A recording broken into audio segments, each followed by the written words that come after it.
top players are rolling in for this week's Arena Kings Cash Tournament. International Master Daniel Rensch here, assistant to the regional manager, joining you for what will hopefully be a whole bunch of fun over the next couple hours. Grandmaster Georg Meier. I'm not sure if Georg is streaming. We know that the other regular cast of characters will be streaming. You've got Hammer there. We've got Ginger GM, all of them with their respective Twitch channels, of course. I already saw Bigfoot. Bigfoot's in there.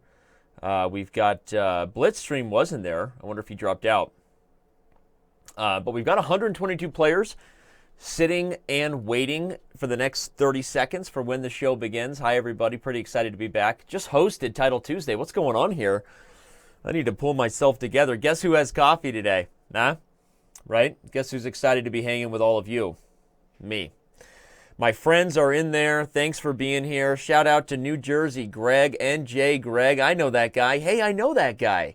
I've had some emails with that guy. That's a swell guy.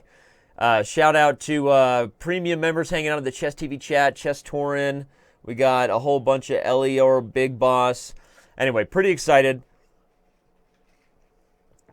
for what's about to begin. If you would like to join the Arena Kings tournament, you can do so. We've got a big announcement coming up at some point in the show today about what the future of streaming chess on chess.com and on Twitch is really going to be all about. We've been working pretty hard with our program managers, is what we call them, over at the Twitch headquarters, and all of those guys with a lot of experience in developing esports leagues and systems, and we're pretty excited to just try something different and new as far as motivating people to get involved and play in the Arena Kings event. So that announcement is going to be coming up at some point today. Don't go anywhere as you wait for that. Here we see the standings, and we see the games have begun. I'm already watching the one here between the last seven samurai. That is a Turkish Grandmaster.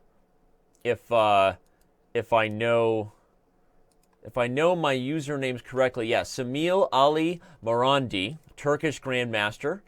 I'm pretty sure he's streaming, actually. So we're going to follow everybody today. I'm not going to be playing. I'm going to be analyzing and providing whatever educational analysis I can.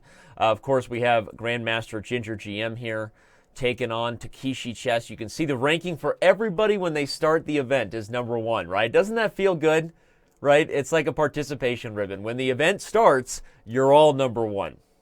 In the end, somebody's going to be like 576, however many people get in the event. All right, there we've got a new Blitzstream was in it. We've got Stewie Griffin, of course, a streamer of ours, not an English language streamer, but Stewie Griffin runs a pretty good show on his channel at Twitch. And then, of course, we've got Kevin Bourdi, the face in many ways of Chess.com's French content. Kevin and Fabian run a pretty good show there. If you speak French and are interested, you should check out twitch.tv/Blitzstream. Of course, in the Twitch channel here today, I'm going to be diving into chess. Don't you worry. Don't you worry. We got plenty of time left. Officially, of course, you can see we have an hour and 18 minutes left here in the show today. So we got plenty of time. Here we've got International Master Eric Rosen, who I think is also probably streaming. He's got his own Twitch channel. Eric is jumping in here to the fray, so that'll be fun to follow. No chess bras from what I can see. I think the chess bras are traveling, actually. So the normal face of here to take some bleep and you know what to some names, the chess bras, are not here today, so who knows? Maybe that leaves the door open for anybody's business. Remember, the thing about an arena, too, is you can jump in mid-show, mid-event, and get back in. So, yeah, today to the travel bras. Travel bras. That sounded weird, travel bras. Like a push-up bra, but a travel bra. There's the chest bras, push-up bras, travel bras. Okay, we're all to each his own, or her own. Super dank fire. Thanks for that. Of course, Grandmaster Krikor is also streaming in Portuguese. Thank you for that, Magnath. Appreciate it, Magnath. All right. Well, if you're just getting here for the first time and you don't know, what's up, Capablanca? Still one of my favorite all-time usernames. And a sub. I don't remember if you were a sub before to our Twitch channel. So if you weren't, thank you. If you were then, Thank you. Anyway, this cash tournament is prizes available only to those who stream. So it's really the biggest party every week on chess.com where everybody turns on the camera and gets involved. And hopefully some of the big names joining our streamers program, Hikaru Nakamura, Fabiano Caruana, some of these guys may be streaming the Arena Kings before you know it. Who knows? I'm just saying without saying it, okay? I don't even know what goes on here. I'm just the assistant to the regional manager. All right, Rosen wins, and we see the fire not being lit yet, but he's moved up to 2 points there. He's moved up to 2 points, so we'll keep an eye on the standings. But all right now let's go to another game that's super close. Ginger GM, always engaged in a battle of insanity, is he not? Somehow the king's on B2, but if I had to bet, I would still put my money... Okay, rook G1. Yeah, I didn't want to go to H1 because the bishop's on the diagonal. But there's already threats of knight takes E6. Wow, he just wins by resignation.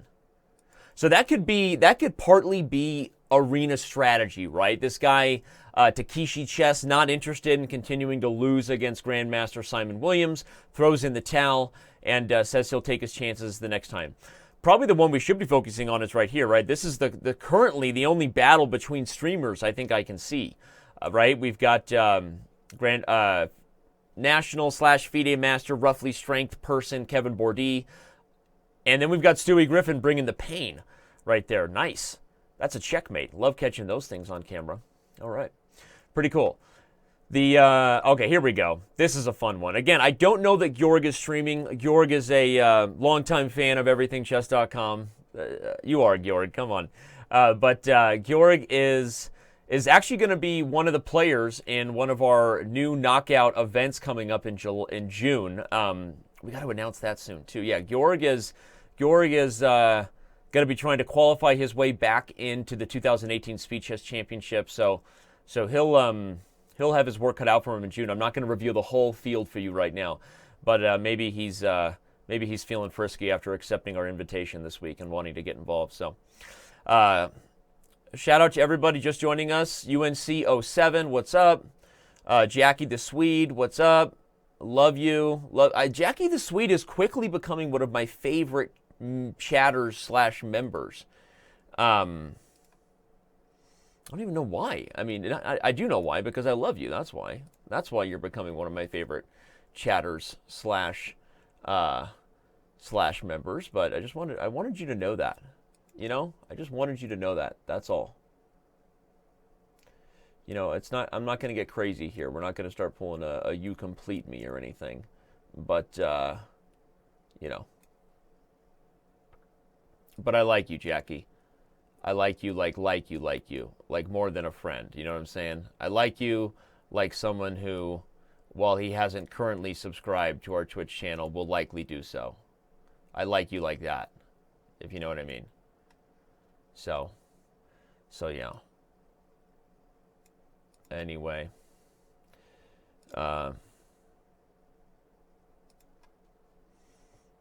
Yep. There we go.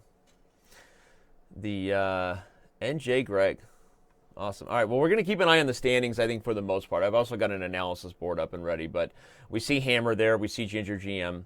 You guys let me know. This show is about you. This is about me helping remind you of who is available for you to follow on Twitch, right? So many people rocking their own channels, each with their own unique Flavor Flav. Whatever happened to Flavor Flav, by the boo? Anyway, Ginger GM wins again quickly. That's how you get on a roll, right? He's got 5 points. You see the fire is just getting lit, right? The fire is just getting started right there. It's gray. And I love the beginning because it also gives us a chance to get to know some of the members who will start out amongst the leaderboard and then not be talked about later on. No, it gives us a chance to get to know. And I love the format of our arena because it's set up to be that way, that there's really... It's a battle of you against your peers as much as it is an opportunity for the best players to slowly sort of, flex their muscles, show their dominance over time. All right, who to talk about now?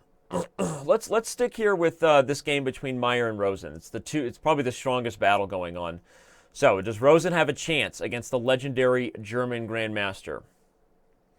I don't know. I think the first thing I'm going to have to do is head to the Batcave. Let's see if he has a chance. I actually really like this last move, d5, because I think that e5 is going to be met with something nasty. Honey Badger style. Yeah, Georg doesn't want it. So he's up the exchange, that being Mr. Meyer, but with it clearly came some sort of sacrifice on h5. I wasn't paying attention at the time. He's going to take h5, but you have to worry about queen g4, not just because it gains a tempo, but black wants to coordinate defensive measures. Queen e4 maybe prepares the battery of bishop d3 to bring things around to the diagonal. The problem is there's no concrete threat, right? That's the problem. Cheers. Shout out to Chess Coach Net. Shout out to GTX Gaming. Distant Fire. Thanks, man. One of my favorite TV characters of all time, I think for many people, is Dwight from The Office, right? I actually know Dwight, and I've spent some time with the legendary Rainn Wilson. Those who follow chess.com for the last few years, you know that he's a chess guy, Rainn Wilson. He actually has a very active account on our site, which I will not reveal. But not trying to name drop or anything. It's just sometimes cool when we know that people that we like, right, are chess fans. So anyway, Rainn is unfortunately, every time we try to pull him in to do some sort of really, really fun chess event, he's usually a pretty busy guy. But who knows? Maybe we'll have more Rainn Wilson at some point. I love this. The time scramble's on. He's going to lose on time? No, he's not. This is how. He had rook e1. No, he didn't. Rook g1. Rook g1. He had rook g1. Oh my gosh, look at that. He had rook g1. No, he didn't. No, the g5 was blocked. Oh my gosh, I'm like losing my mind here. That's why I have coffee.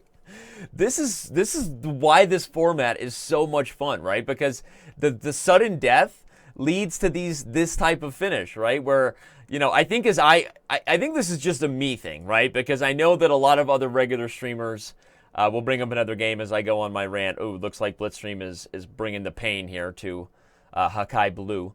But I know a lot of other regular streamers play a lot more Bullet or Blitz on air without the increment, right? But I think I spend so much of my days these days commentating on our official events, like the Speed Chess Championship or the Pro Chess League, and what do all those events have in common? Increment, right? So I'm used to seeing increment and so a higher quality finish on the board, and I forgot how much I miss an absolute train wreck, right? How much I miss a position where Eric Rosen just ruthlessly flags Georg Meier in a 3-0 time control. And that's funny. All right, so where are we at with the standings? Again, the people that tend to heat up the fastest are those who are getting wins against their peers. Usually the lower rated players get off to a hot start in this format, and then over time is when you see some of the top players with their consistent performances kind of slowly get the edge, right? It's amazing that as much as people in the beginning always worry like what's happening, right? And sometimes even imply the C word, which we hate, right? Cheating. But a lot of times it's not the case, and it's just players getting wins against players of their rough rating group. But over time, when they do eventually get fed to the Sharks, can they keep that hot streak going, right? It's a fun thing to find out. So here we have Blitzstream taken on Hammer, a battle of streamers. Both of these guys are streaming right now. If you don't know it, then you're not following their channel. You can follow Hammer's channel. It's twitch.tv/his username right there. And then you can also follow twitch.tv/Blitzstream. So this is a reverse Karoslav structure. White has struck with c4. The idea is to take away black's previous big center, previously on Lost. Previously on Lost. That guy's voice was in my head for years. Previously on Lost. Okay.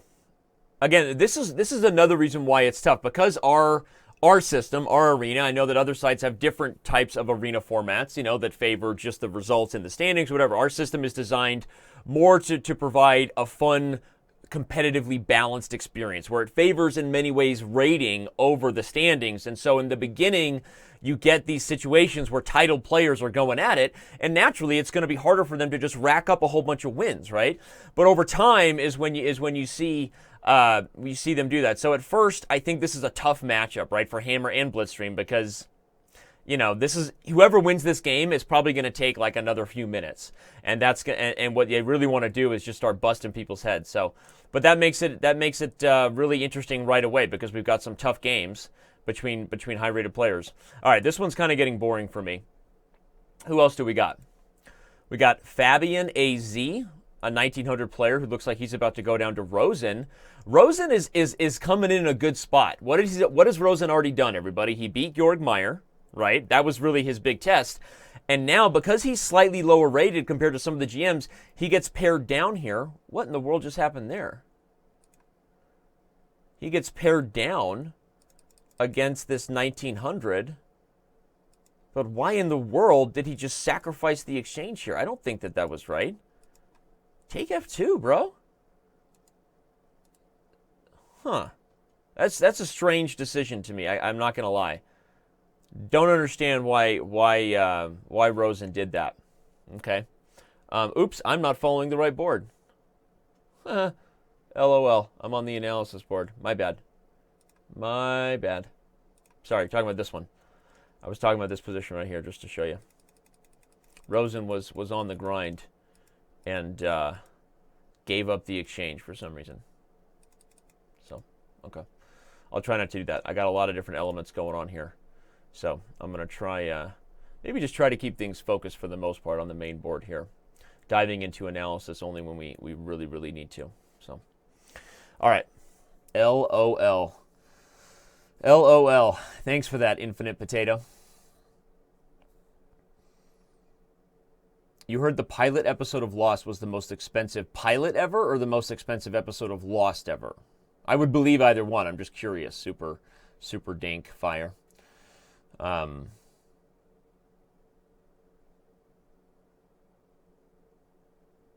don't even understand what that means, fully, Catrek, but Lost was a great show.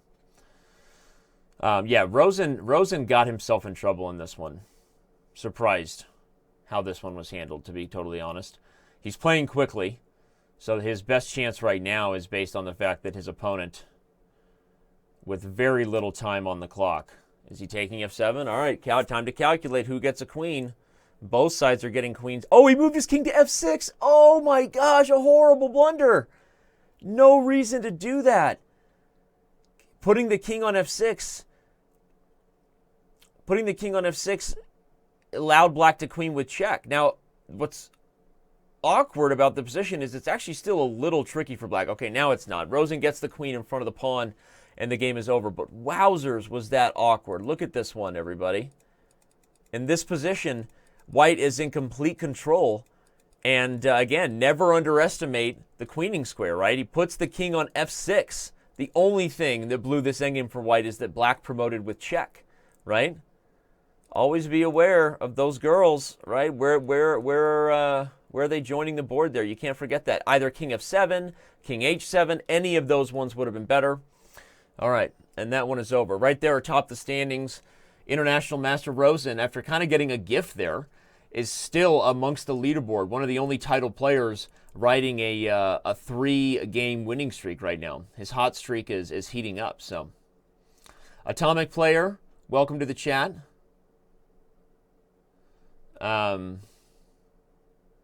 Thanks for being here. Yeah, sorry about that, Adam Greener. I just saw your comment in the chess.com TV chat. I got a lot of elements going on here. I'll be a little more aware of what I'm capturing and showing you guys. Sorry about that. All right, if you're just joining us, all roughly 1,700 of you viewing, thank you for being here. The Arena Kings Cash Tournament is the only regular event that gives cash prizes just for streaming chess. Like literally, you can totally suck at chess. I suck at chess. A lot of people that are streaming right now, okay, everything's perspective, right? The point is, if you stream and have fun, there's cash prizes for you. Who knew, right? What's up, VSim? What's up, VSim? How is VSim not a subscriber? I'm going to gift that guy a membership right now. I mean, seriously, right? Just because he does so much awesomeness. He does so much awesomeness. Give that guy a sub. All right, what do we got here? Blitzstream, fellow streamer. He may not even want a sub. I could be trolling him right now by giving VSim a sub, but I'm doing it anyway. You know? VSim, what's your username on chess.com again, bruh? I see you, and the king says. I see you wondering if I'm reading the chat. I got you.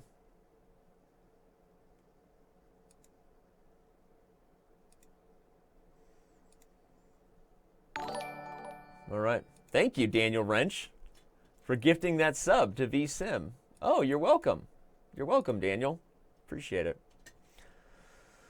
All right. Blitzstream, E5, taking on Pixelated Chess. That's a cool name. Queen D5, H3's coming. Watch out.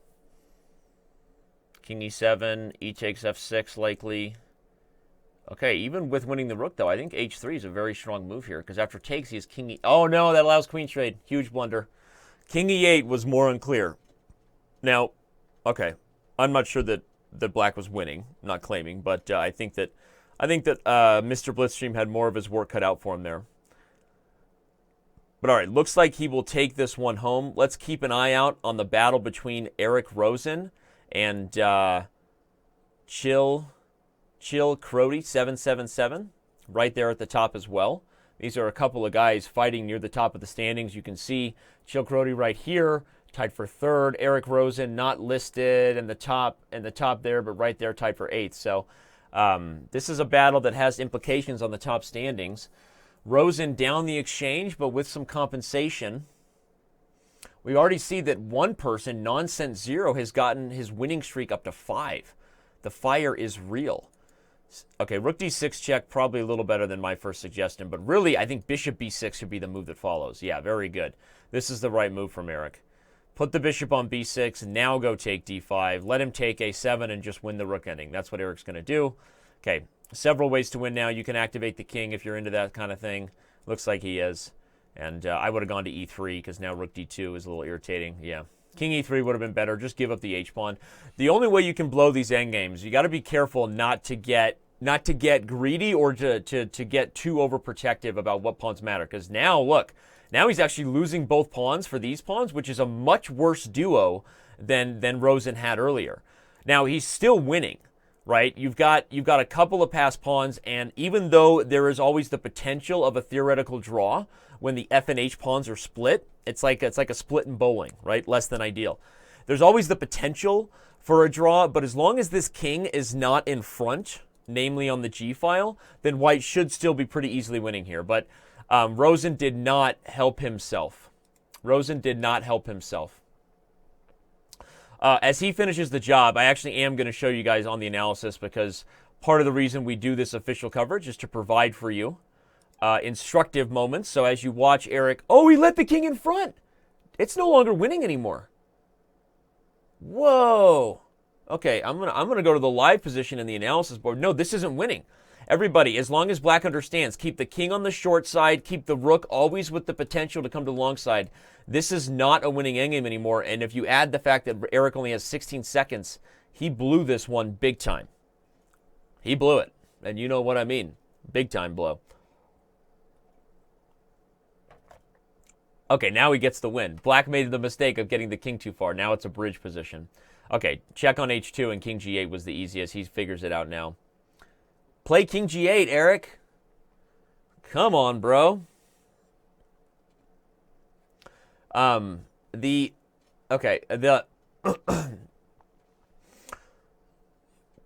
are you doing? King g8 is just winning. He's going to lose the game on time.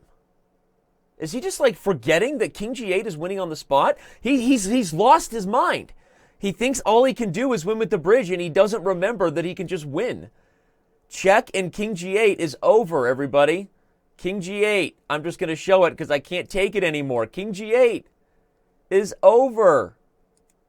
Oh my God. That was ridiculous. Eric was unable to win. What? How did I just get a game? I don't want to play. It won't even let me X out of the game. Fun fact, everybody, the analysis board is actually a game that I'm playing by accident because I accidentally clicked join, which was completely against my intention. Okay, back to the analysis. I'll let myself lose on that. All right, here's the thing. First of all, I don't know what was going through Eric's brain, but there were 1.5 million times where the winning move is king to g8. Now, it's possible that I think what was going on was he was just obsessed with the Lucina idea, which the thing is, okay, whatever. I don't want to play this guy. I don't want to play this guy on the now. I'm going to abort the game. I'm just going to pre-move it out. Come on. This is my secret account. You guys can't even see the username. I'm using it for analysis. Maybe I'll checkmate this guy quickly. All right, fine. I'll checkmate him quickly on the analysis board for kicks and gigs.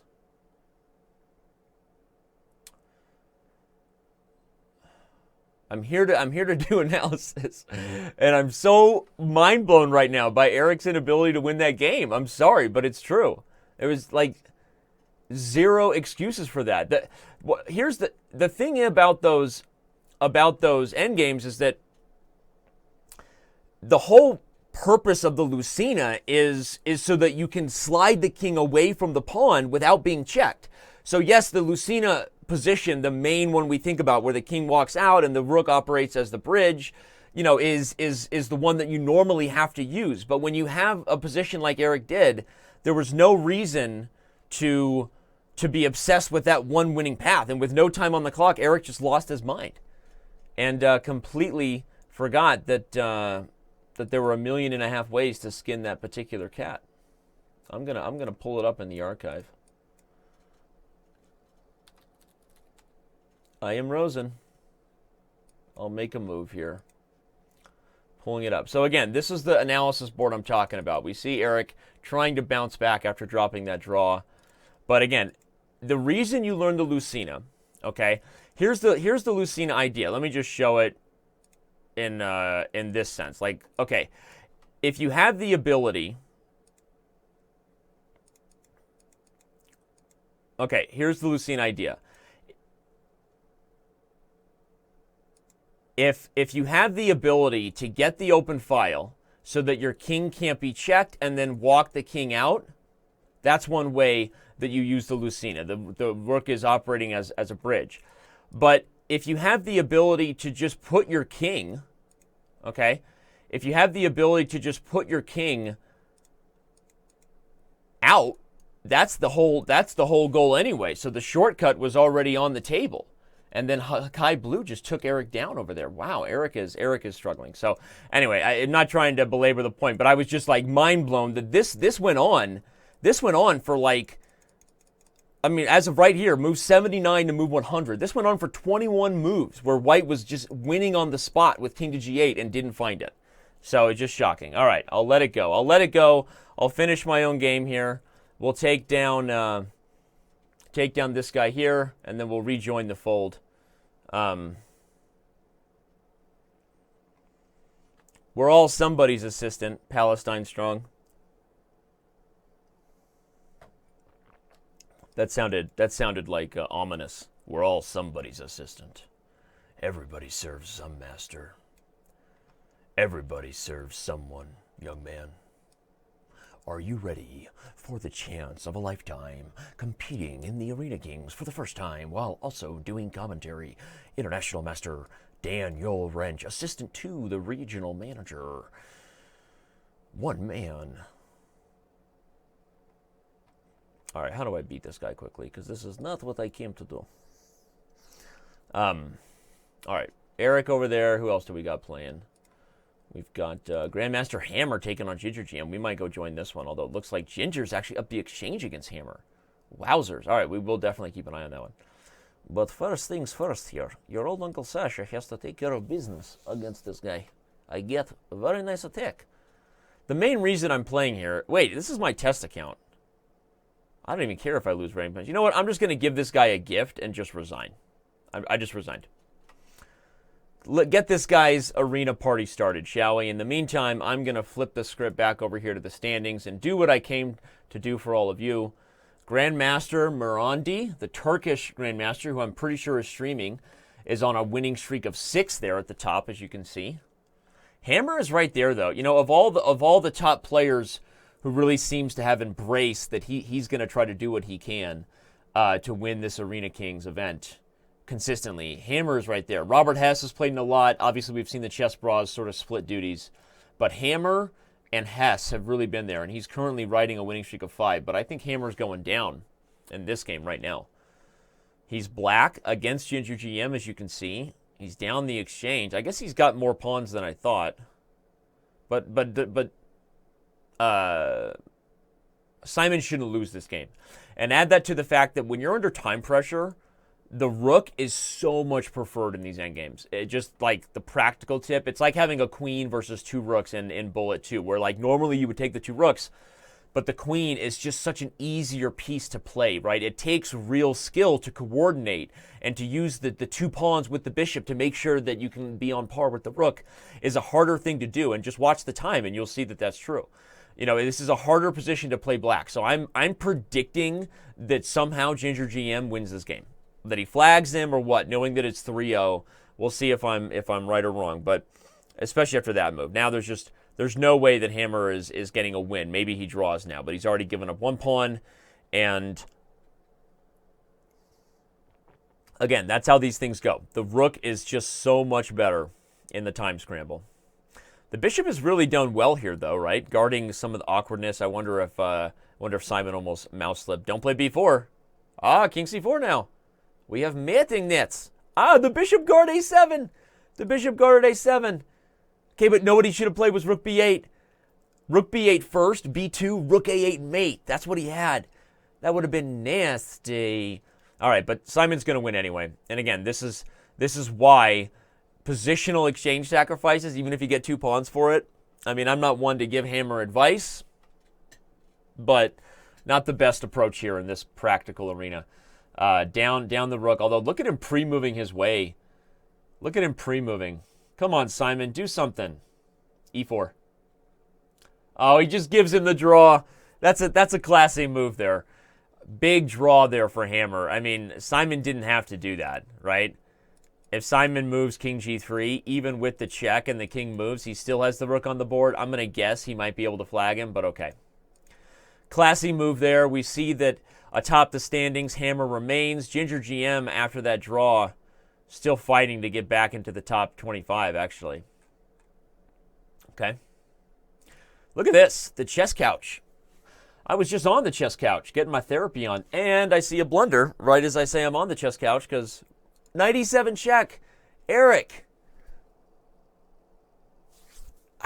Why am I picking on Eric today? I don't even know why, but we've seen him be unable to win a dare I say, super... Okay, he's going to win, mate him. He's going to mate him anyway. Okay, so maybe I was wrong. Maybe I was wrong to be too critical here. Plus, who doesn't love a windmill? This just got real sexy. So, okay, I will recant. I've been picking on Eric for good reason and his inability to win the Lucina rook ending, but I can't really be that critical. I would say that I'm still right, by the way, that he should have just taken the rook, because without a lot of time left, he just spent a whole bunch of time on the clock trying to find the mate. Don't put yourself in a position where you start weighing the best move versus winning the game. And I know that sounds like a total oxymoron, all right? But this is serious blitz advice for all of you, okay? Winning the game is the ultimate goal. The best move is just a route to get there. If you can win the game with the bad move or by flagging your opponent, that's what online blitz is. And one of the ways people blow endgames is by trying to mate somebody when they could have just traded and won the endgame up a rook. Right now, Eric is going to go on to win this. I get it. But that's still advice to take home, okay? Don't confuse winning the game with needing to find the best move, right? You play to win the game. Thank you, VSim. And it's an important point, because if we're all trying to get better at Blitz and Bullet, let's be honest, we all are, because we play more Blitz and Bullet than we do over the board chess these days, you know. All right, so I'm gonna start following this guy, Nonsense Zero, because he's managing to stay there atop the leaderboard despite some of the title players creeping their way back in. So we got to give credit where credit's due. Again, the thing. Wow, that's a terrible move. The thing about the format here, and so that everybody understands, the Arena Kings format on chess.com, I've often said, is like the Mario Kart of chess events. So we see Nonsense Zero, and in the beginning, people start worrying. Is he cheating? Whatever, right? There you go. I just gave him the commentator's curse. He just suffered his first loss. Right? Obviously, like anything else online, we deal with cheaters on chess.com, and we do our best to protect the game. I'm not going to get into that. But the format shouldn't be one that immediately gets you worried about that, because the algorithm, while it does favor pairing people within the same score group and their standings, the algorithm leans toward giving somebody within their rating, which I find, honestly, even better than other arena formats out there. Because one, it makes the games usually much better, much closer, because you're getting somebody within your strength. And two, it actually, for the first time ever, it's a chess event where I can look both a 1200 and a Grandmaster in the face and say, hey, guess what? You both have a chance to win the tournament if you do well against your peers.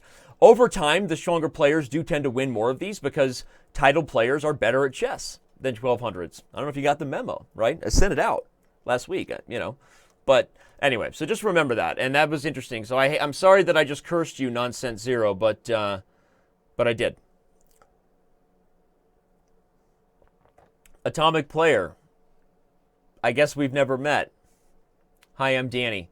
I enjoy long walks on the beach, candlelit dinners, pop culture references, occasionally offer some chess advice. All right. Rosen remains the subject of our focus in a lot of ways, I guess inadvertently, because it started with me picking on him for not being able to get to Lucina, and now it's going to me pretty excited about the fact that he's about to crush this guy. King d7 would have been met by knight e5, forking the king and queen, FYI. There we go, fork. Look at that. Look at that chess occasion busting out the fork emoji. Emote.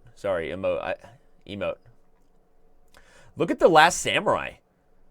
We're following Last Samurai's games. Let's go over there, right? Last Samurai is, can I get some confirmation? I'm going to ask the staff right now if Morandi is actually streaming.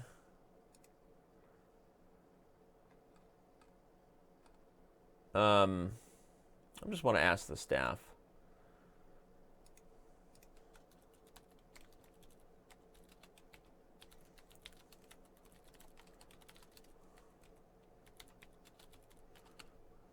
Just curious. You would hope he is, because I don't know if he knows, but the cash prizes available in Arena Kings are available only to those who stream. So everybody else is competing for pride, for glory, to get better at chess, right? Some of us still try to get better from time to time. But yes, he is. Okay, cool. So if you want to go to twitch.tv/ssamurai, that is where you will find this guy right here, the Last 7 Samurai. So if you're looking to see a first-person account, I think it's in Turkish, of Morandi's viewpoint. You can also open up that tab there. Right now, he's doing well, and I guess one of the reasons he seems to be in the position he is because he's getting some favorable pairings. I don't see him not winning this game. He's going to move to a hot streak of 8. That's 8 wins in a row. Although he's already given up a draw. Interesting. So I guess your hot streak isn't lost if you draw. So it's good to know. I should know that. I should know that about our format, but I didn't. That makes a draw really important sometimes, right? Because one of the things to understand about the format is you get extra points for every game you win in a row, right? So if you're on a hot streak, you're not just getting a point for winning the game, you're getting extra points, bonus points. And so you really don't want that hot streak to come to an end, which is what happens as you start to scroll down here. Okay, Hammer obviously just had his come to an end. But as you start to scroll down the standings, you'll see some of these titled players start to build up their hot streak, right? So even though they're not quite at the top of the standings, often you'll see them get going later on, although that seemed to be one of the only ones who was, honestly. Okay. 82 minutes left in the arena today. So if you're just joining us, don't go anywhere. You can also join the arena yourself. If you didn't know, we have 300 players currently playing. If you want to jump in and play, you can. Prizes only available to those who stream, but if you want to get involved in the action, certainly you can consider doing so. I don't think Hammer would not have a hot streak just because he drew the first game. Jezberger. The difference between the orange fire and the red fire is that the red fire is hotter. I don't want to get into a scientific debate about what's the hottest type of fire. You know, white, red, or whatever. But red is the hottest fire on chess.com, okay? After that, it's just the number. National Potzer hanging out in the Chess TV chat. Shout out over there.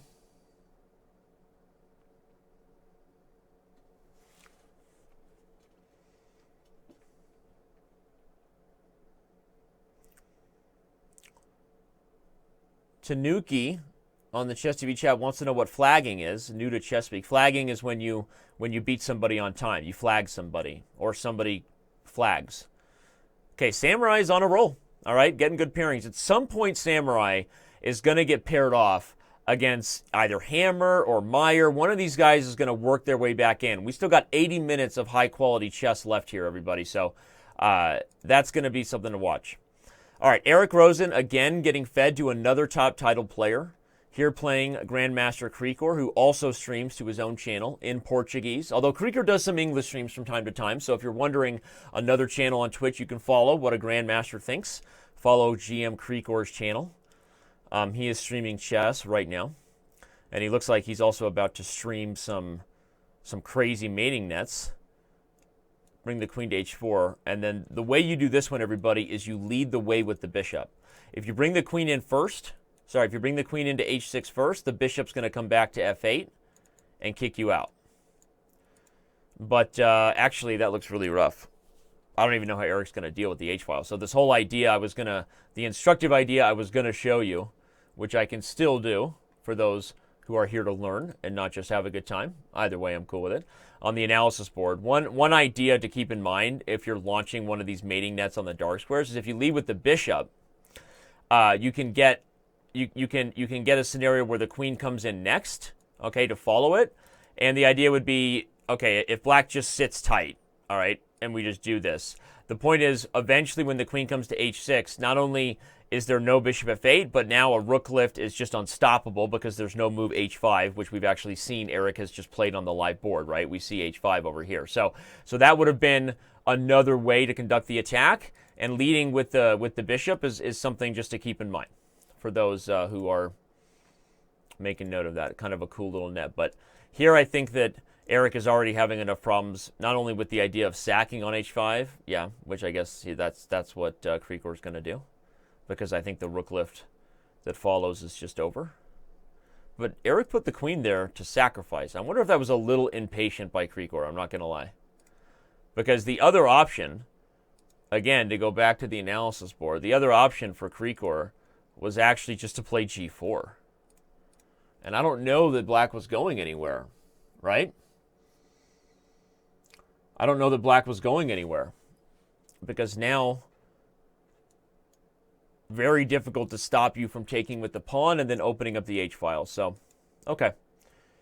Krikor goes all in, and I'm guessing white should still be winning, because whenever you have an open king and you have the queen and they don't, you know, the odds, may the odds be ever in your favor, right? The odds are in your favor in that case. But, and now this looks like a real problem for Eric. He's just getting mated, honestly. Jack takes on f8, resigns. Resigns. Game over. Okay. So we'll go back to the standings over here. Krikor also working his way back into things. Let's go over to Ginger GM's game as he gets going here. I'm running out of coffee, by the way, in case you're wondering. Hope you're all still my friends. This one's for you, and this one's for my homies. You get it.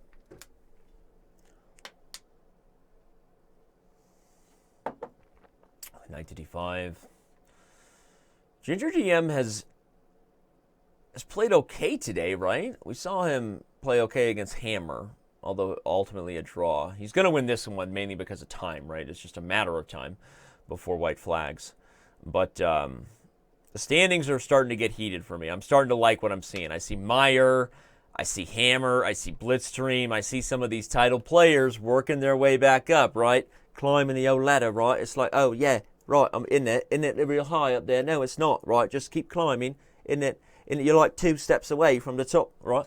Isn't it just like real nice? Yeah, the ladder is being scaled right now.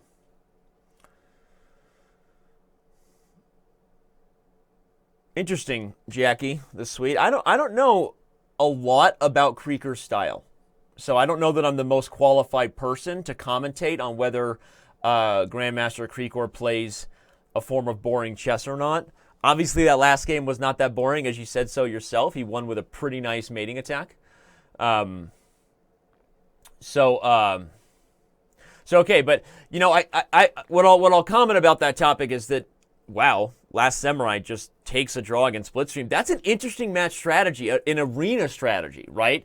Because if you get yourself a tough pairing, like Samurai just did, he could have spent the next 4 minutes not gaining on the leaderboard, right? Not gaining on his hot streak and trying to beat a pretty strong player in Blitzstream. Instead, he takes a draw.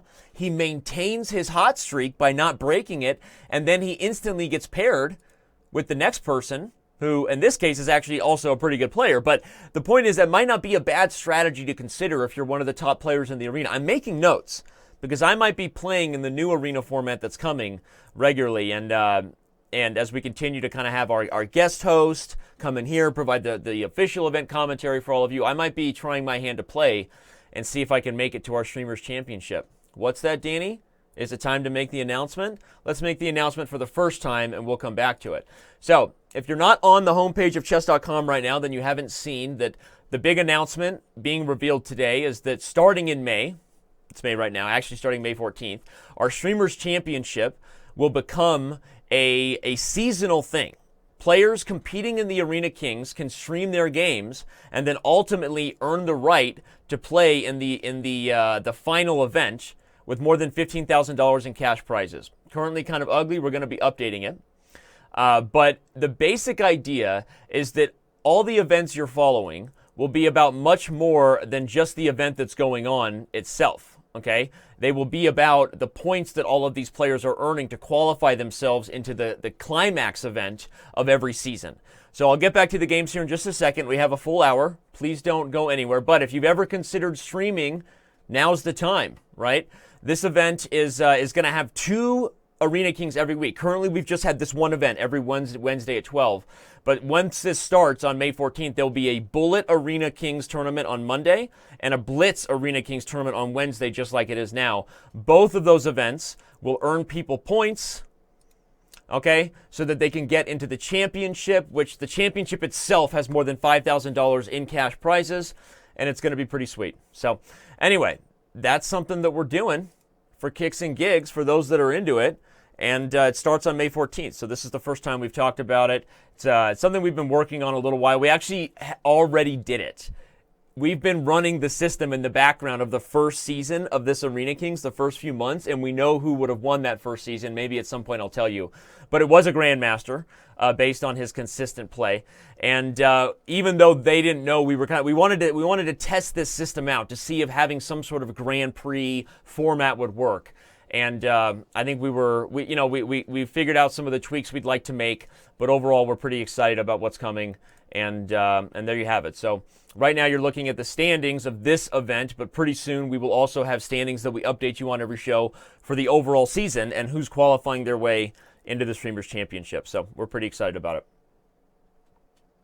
it. Really, Jackie, that's exciting. It's an open tournament as long as you stream. So 11 true, I don't even know that you really care because as you just said, you're good, and that's good. If you're good, then we're good, right? You don't got to do it. But hey, if you want to, it's an open event for anybody that wants to stream. So anybody can play, but you're not eligible for competing for prizes unless you're streaming. So that's it. Any Hooters, pretty fun stuff. All right, Last Samurai. So his arena strategy of taking a draw with Blitzstream maybe backfired a little bit because he got himself another tough pairing. And even though he looks like he's going on to win this game, this d6 pawn is pretty strong. I think even just rook c6 is probably good enough. Okay, knight e4. I think he'll go on to win, but this game's taking him a lot longer. And what you see with the standings, right, is whenever somebody is sort of working their way through a tough game, then the other people can kind of catch up. So his hot streak did come to an end with a draw. I don't know how that works. I need to ask our server team. I haven't read the code of the algorithm in a while, but clearly the first draw doesn't affect a hot streak. Maybe the second draw does. Interesting. I don't really disagree. I think it's a competitive, a balanced competitive format. Anyway, what's up, Frank Rutten? Appreciate you being here. Appreciate all of our mods and their help.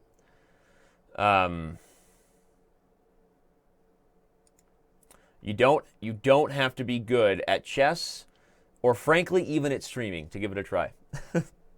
All right. We've what else do we got here? Samurai and Rosen going at it. We haven't seen Hammer's games in a while. Let's follow Hammer's games too. Make sure we're on top of that.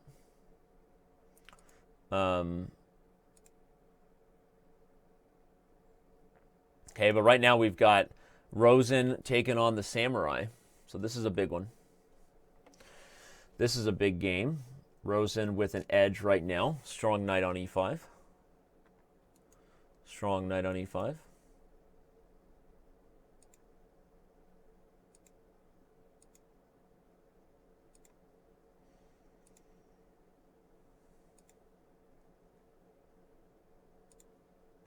G4. I like it. Eric is, every time I think Eric has completely,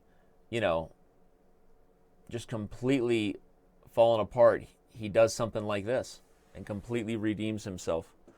Every time I think Eric's just not going to win a Lucina position, he does something like this and redeems himself.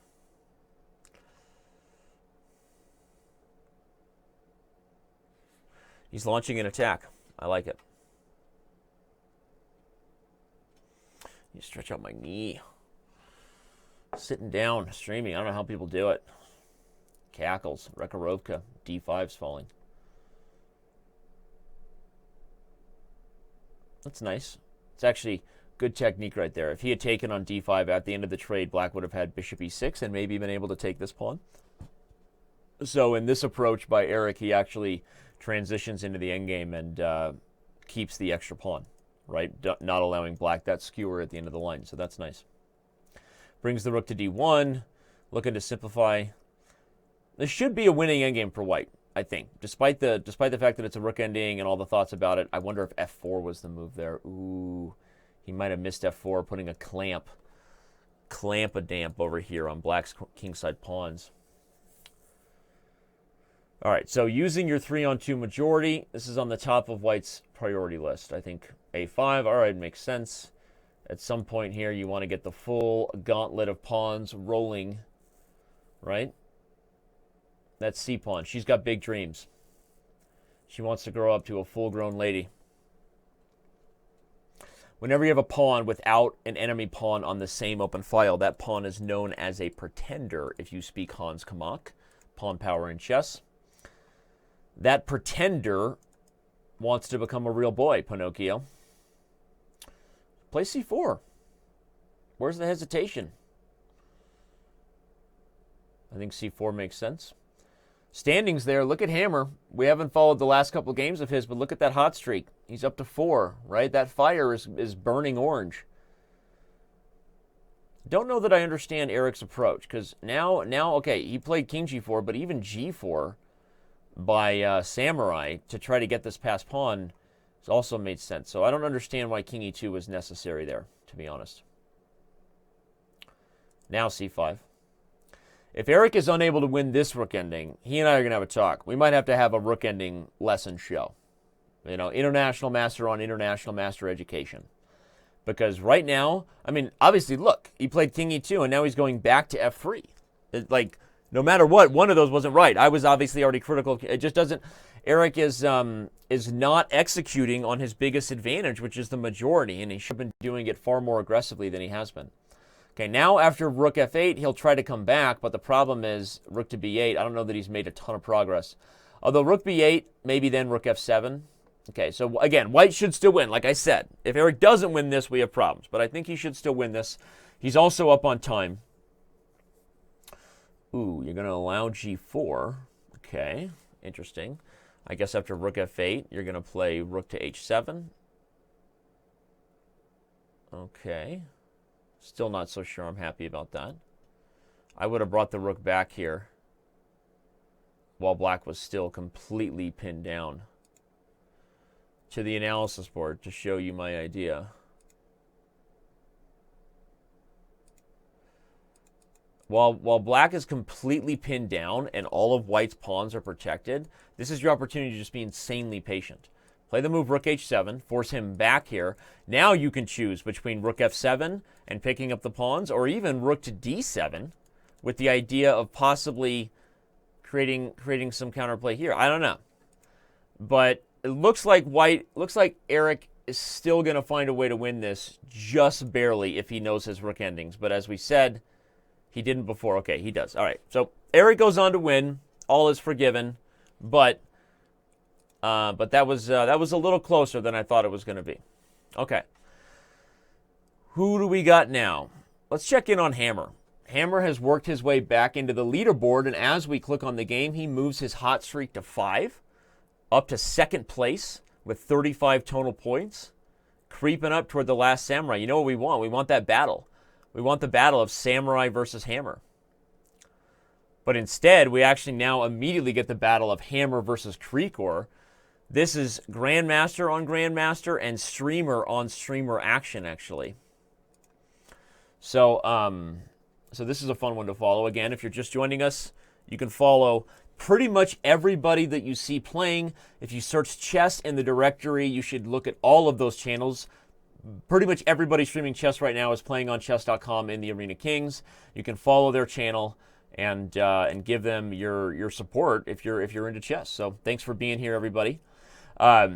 We are analyzing games as they're played, talking about the standings. The cash prizes available in this event are the only of its kind. Cash prizes going directly to streamers for their efforts, and we love it.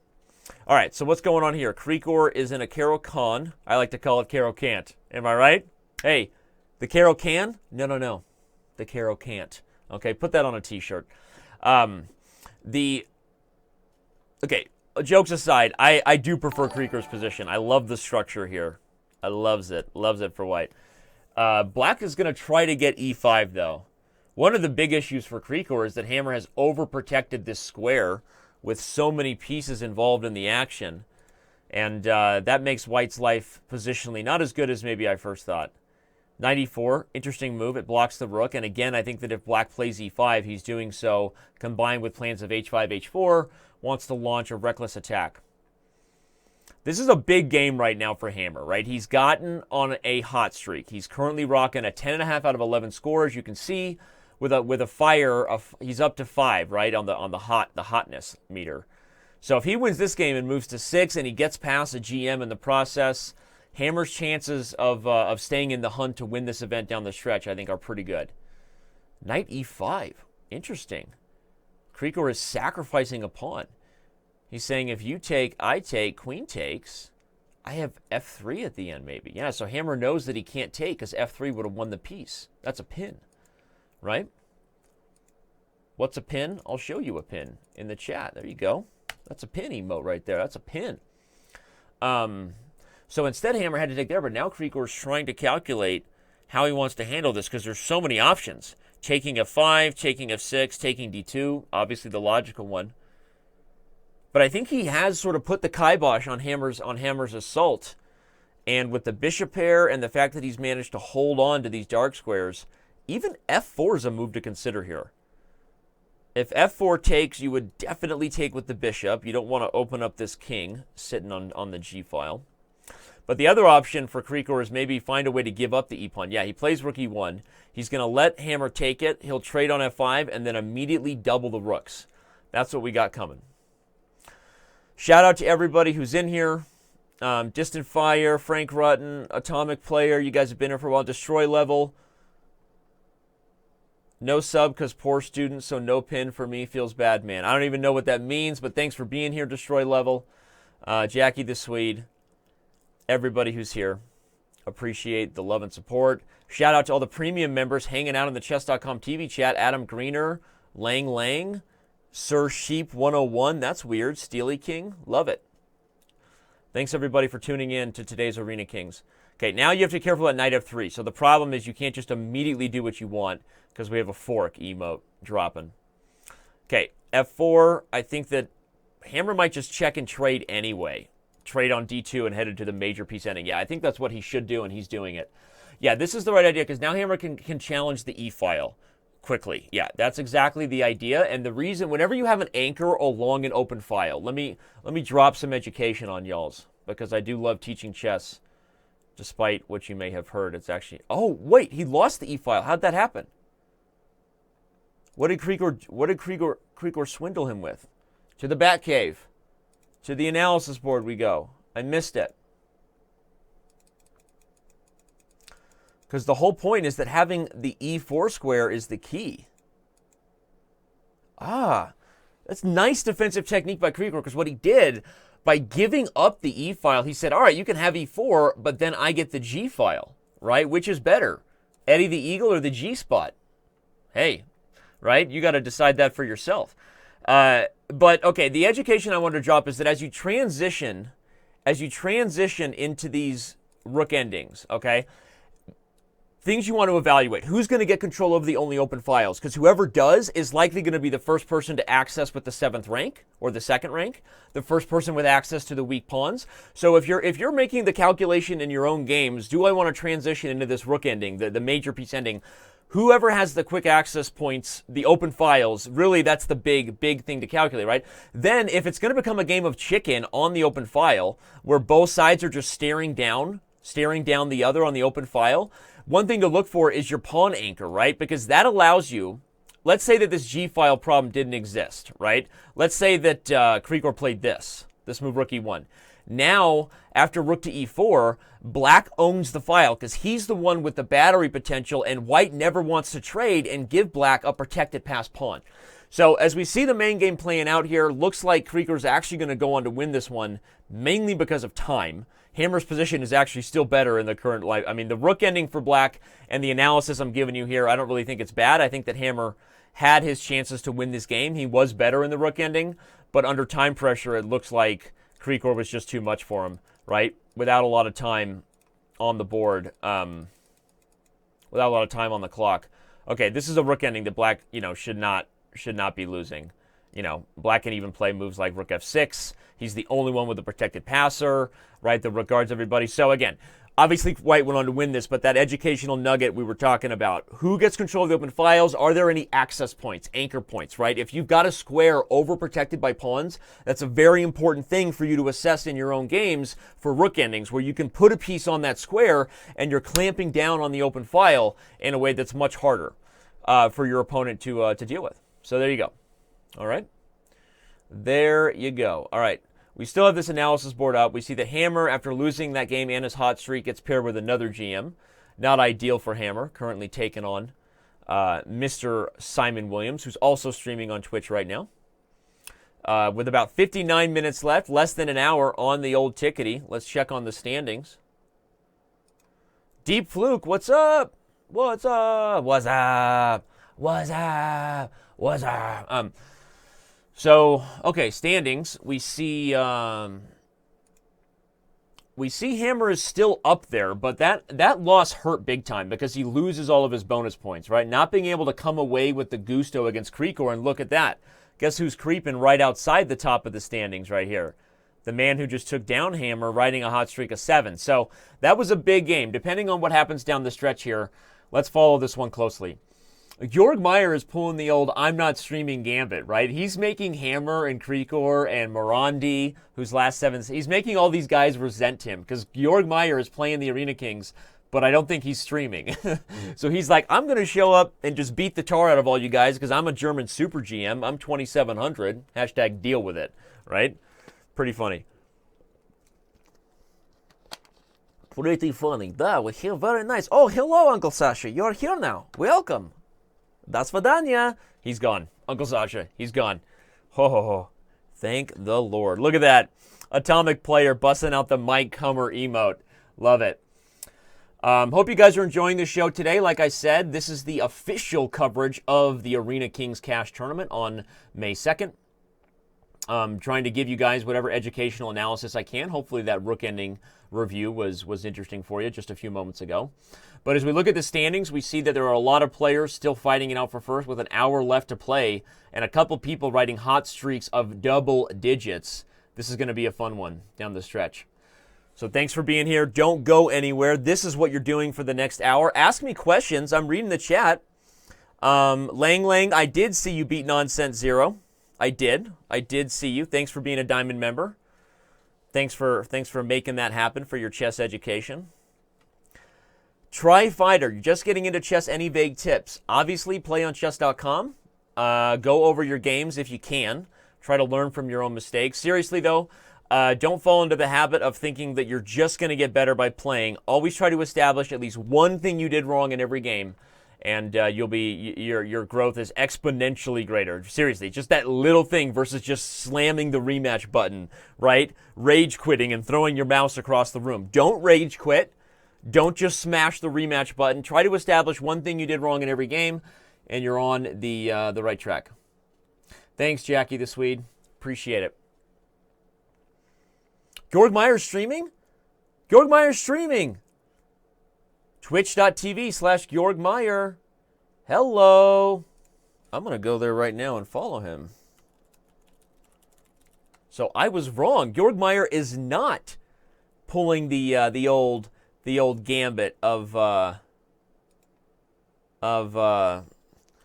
Georg. He's not pulling the old gambit of playing to ruin everybody else's streams. He's streaming. I just followed his channel and said hi in his chat. Awesome. Love that guy. He's on a roll too. And right now he's taking on the Grandmaster Morandi. Love it. I see I just lost like 600 viewers by recommending Georg Meier's stream. Everybody's like, forget this guy, right? Right? I see you streaming chess, but I'm like, forget you, man. I love it. All right, yeah, everybody you see at the top of the standings, most of them are streaming, so go ahead and check them out. Do it to it. All right, let's follow that game, since many of you just left me for Georg. Okay, Georg is better in this endgame. Why do I say that? Because he's going to win this pawn, and he's now the only person with a chance to win with the extra pawn on the queen side. Now, this is, believe it or not, black has better winning chances here than you would if you had the same exact pawn dynamic, but only rooks or like a bishop ending. Okay, notice how Georg keeps the knight on the board. The knight endings are the closest endgames to king and pawn endings. I'm going to say that again. Knight endings are the closest thing to king and pawn endings. And what I mean by that is what defines who's going to win a king and pawn ending. Like, it's the smallest amount of pieces you can have. Usually just one pawn, just a small amount of material is enough for very serious winning chances. Okay.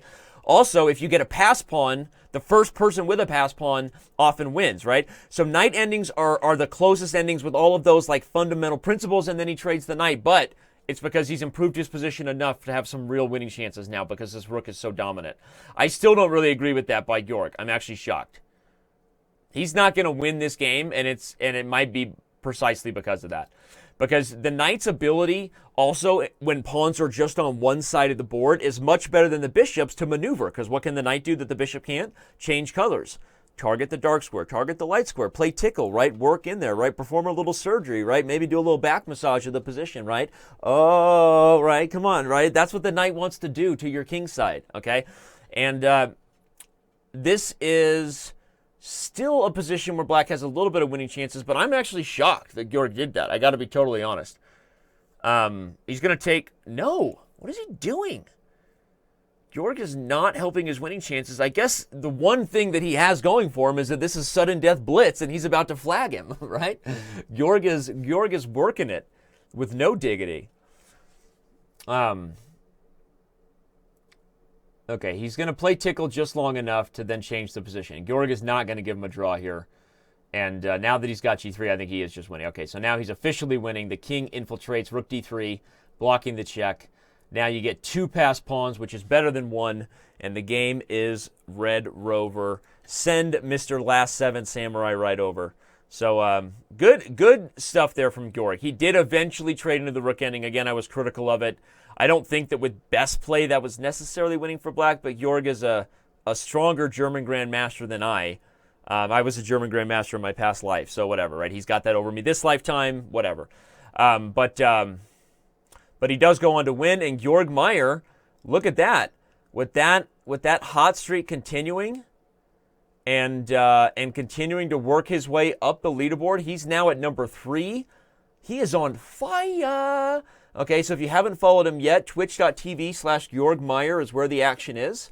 Again, there's Ginger GM, there's Blitzstream, there's Grandmaster Hammer, so many people streaming. Hardly enough time for me to list them all. But go ahead and consider giving them a follow so that you can follow the Arena Kings more closely. If you're just joining us, then you missed the big announcement, which is that starting now, I'll go back to the top of this, the Arena Kings in May, on May 14th, will go to 2 events a week, both Bullet and Blitz, and it will be all part of an overall Grand Prix system that awards points for a Streamers Championship with $5,000 in cash prizes on a single day tournament. Every season will have more than $15,000 in cash prizes, actually. So we're really excited to announce that today. Thanks for being here as we move into the back half of the event with only 50 minutes left. And Georg Meier, he's bringing the noise. Bringing the noise. Noise is broughten. Arena Kings and blunders. That's what chess.com does, okay? Crab cakes and football, you can have it in Maryland. This is a very nice technical position right now for white. Black has to keep an eye on the e-pawn because it's under fire. But I don't expect Georg to trade on c8. Maybe he will, actually. Maybe the bishop pair is more valuable. But I was going to say there's moves like bishop a3. There's moves like just rook d1 and just keep the knight cemented on that deep outpost square. The bishop pair is such a long-term advantage. That's why Georg, he paused there, I think, to kind of debate that, right? Because the bishop pair is a long-term advantage. And now that he has to trade, I'm guessing he will take on c8 and keep the bishop pair. Because it's much harder for positions to remain closed than it is for them to be open. So if you're ever trying to choose, do I want the bishop or the knight, right? The bishop there, definitely the right approach, regardless of the fact that rook e6 actually just loses the exchange. Look at that. Very nice approach. The only move here for fur is rook c7 because rook e6 would have been skewered.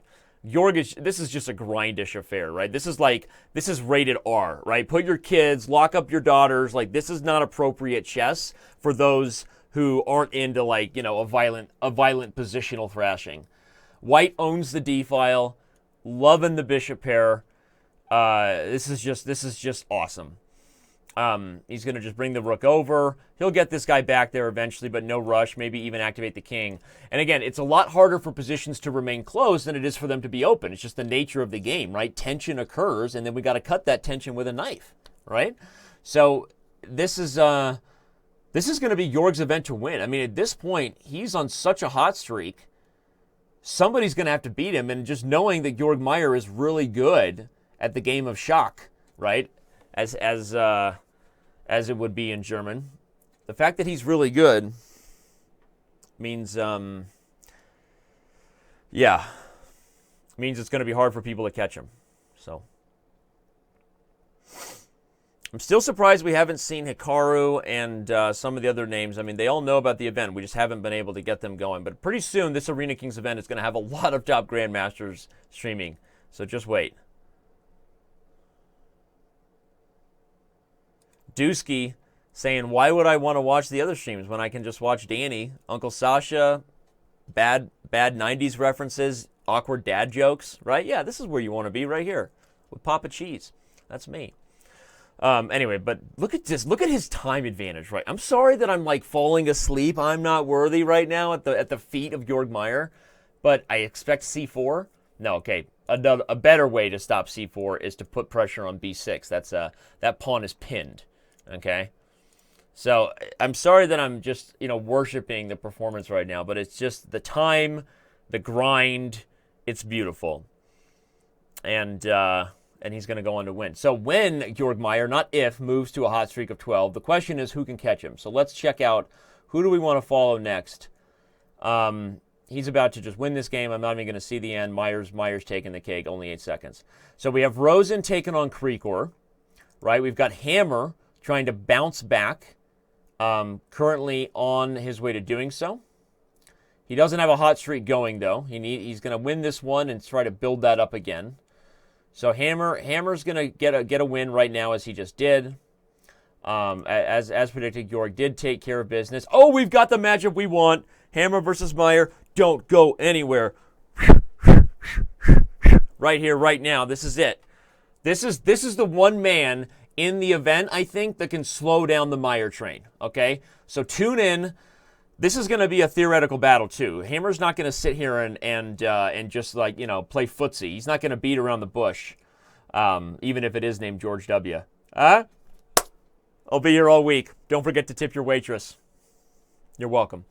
But look at the standings. I mean, it's big, right? We've got Hammer and Meier. Meier nearly at the top here. Violence T has managed to maintain his performance right now. Chillin' above the fray. Pretty funny stuff.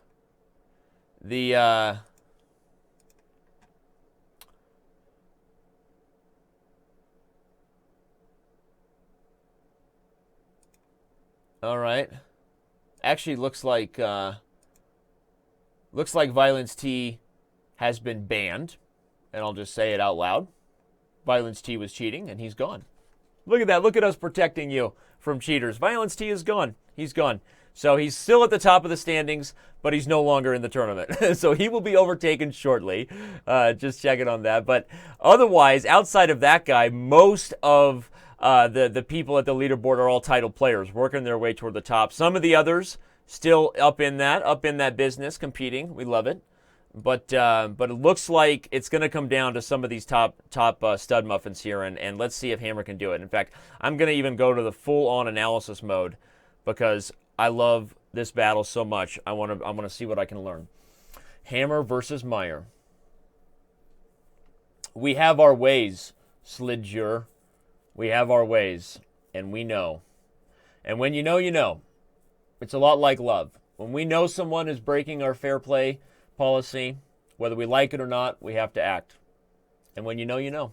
Just like my soulmate, Dwight Schrute. All right. Okay, so is Hammer just purposely trying to slow down the Meier? He might be, right? Hammer might just be purposely playing for a draw in this situation, right? Because he knows that Meier is leading the event and is currently riding a hot streak of 12. That's a lot, right? That's a lot of hotness. And as Mugatu would say, he is so hot right now. Okay, but even though I'm saying that, Hammer is a little better. Why do I say that? The endgame favors white slightly because black is sort of stuck worried about ideas of this knight infiltrating, which I think is much more likely than black getting his knights in on white's queenside pawns. So e4 kicks the pony back. I think then Hammer brings the bishop back to e2. If I had to guess. Queen d2 is another way to do it. Both moves threaten the move a3. That was my point. And then this knight is trapped. So a5 is played by Meier to get the a6 square as an escape square. Now bishop e2. It's one of the reasons I would have preferred bishop e2 first. So not saying my move was better than Hammer's, but if he had played bishop e2, he would have a3 right now, and then knight a6 could be captured, right? So that's the thing. Bishop e2... a5, a3 here might have been a better endgame for Hammer than what he's going to get. So that was my idea, but we'll see how Meier deals with it now because bishop e2 is still kind of strong and irritating. So Meier has to back up the knight. This is a big moment right here. Hammer is on the hunt for the sake of the entire field. Hammer is trying to beat Georg Meier, right? It's not just for Hammer's sake. It's for the entire arena, to try to slow down Meier's quest to the top of the standings. I'm out of coffee. Can somebody get me some coffee? Freaking out over here. Freaking out. I'm freaking out, man.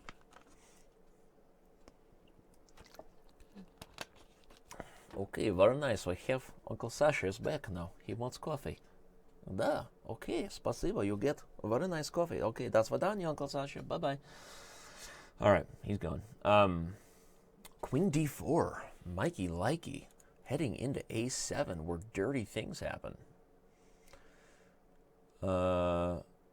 That's where nasty things want to happen.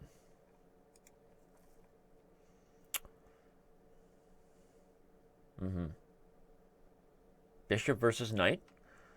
I'm not sure who that favors. I know that the first instinct is there's pawns on both sides of the board, so you like the bishop over the knight. But there's no targets for the bishop on both sides of the board, and this king is potentially open. The queen and knight are a very, very dangerous duo, right? When it comes to creating counterplay against somebody's king, it doesn't get more dangerous than Batman and Robin. Queen and knight, dynamic duo. The time combined with that makes me much more nervous for Hammer here. I think Meier is going to do what he does, which is what a lot of 2700s do, which is win this game. Just looking at the time, the queen and knight duo, we're about to get in a time scramble. What would you rather have? A knight with some fork action or a bishop stuck to one color square? I already love Meier's chances here. He's going to maneuver the knight, although it's probably going to be a draw. They might even just take it. We'll see. Neither side wants to offer the draw because of time on the tickety. They're just moving Marvin. And Hammer's trying not to do anything different, because if he does nothing different, then he can press the draw button and he might get like a 3-move repetition thing. Okay. It should just be a draw now, but he has to be careful about knight take. Oh, he moved! He tricked him! He played g6 and he took h5. Now e4's hanging. Oh my gosh. Meier with the dirty, rotten trick. The reason why that's huge, everybody, is because it avoids the 50-move rule. He's going to win. He's going to win. He's going to go around for the h-pawn. He's going to get it. No, he's got two. Oh my gosh. What in the world? That was a dirty, rotten trick, everybody. That was a dirty, rotten trick. It all goes back to this position right here. Hammer takes advantage. Meier took advantage of the pre-moves.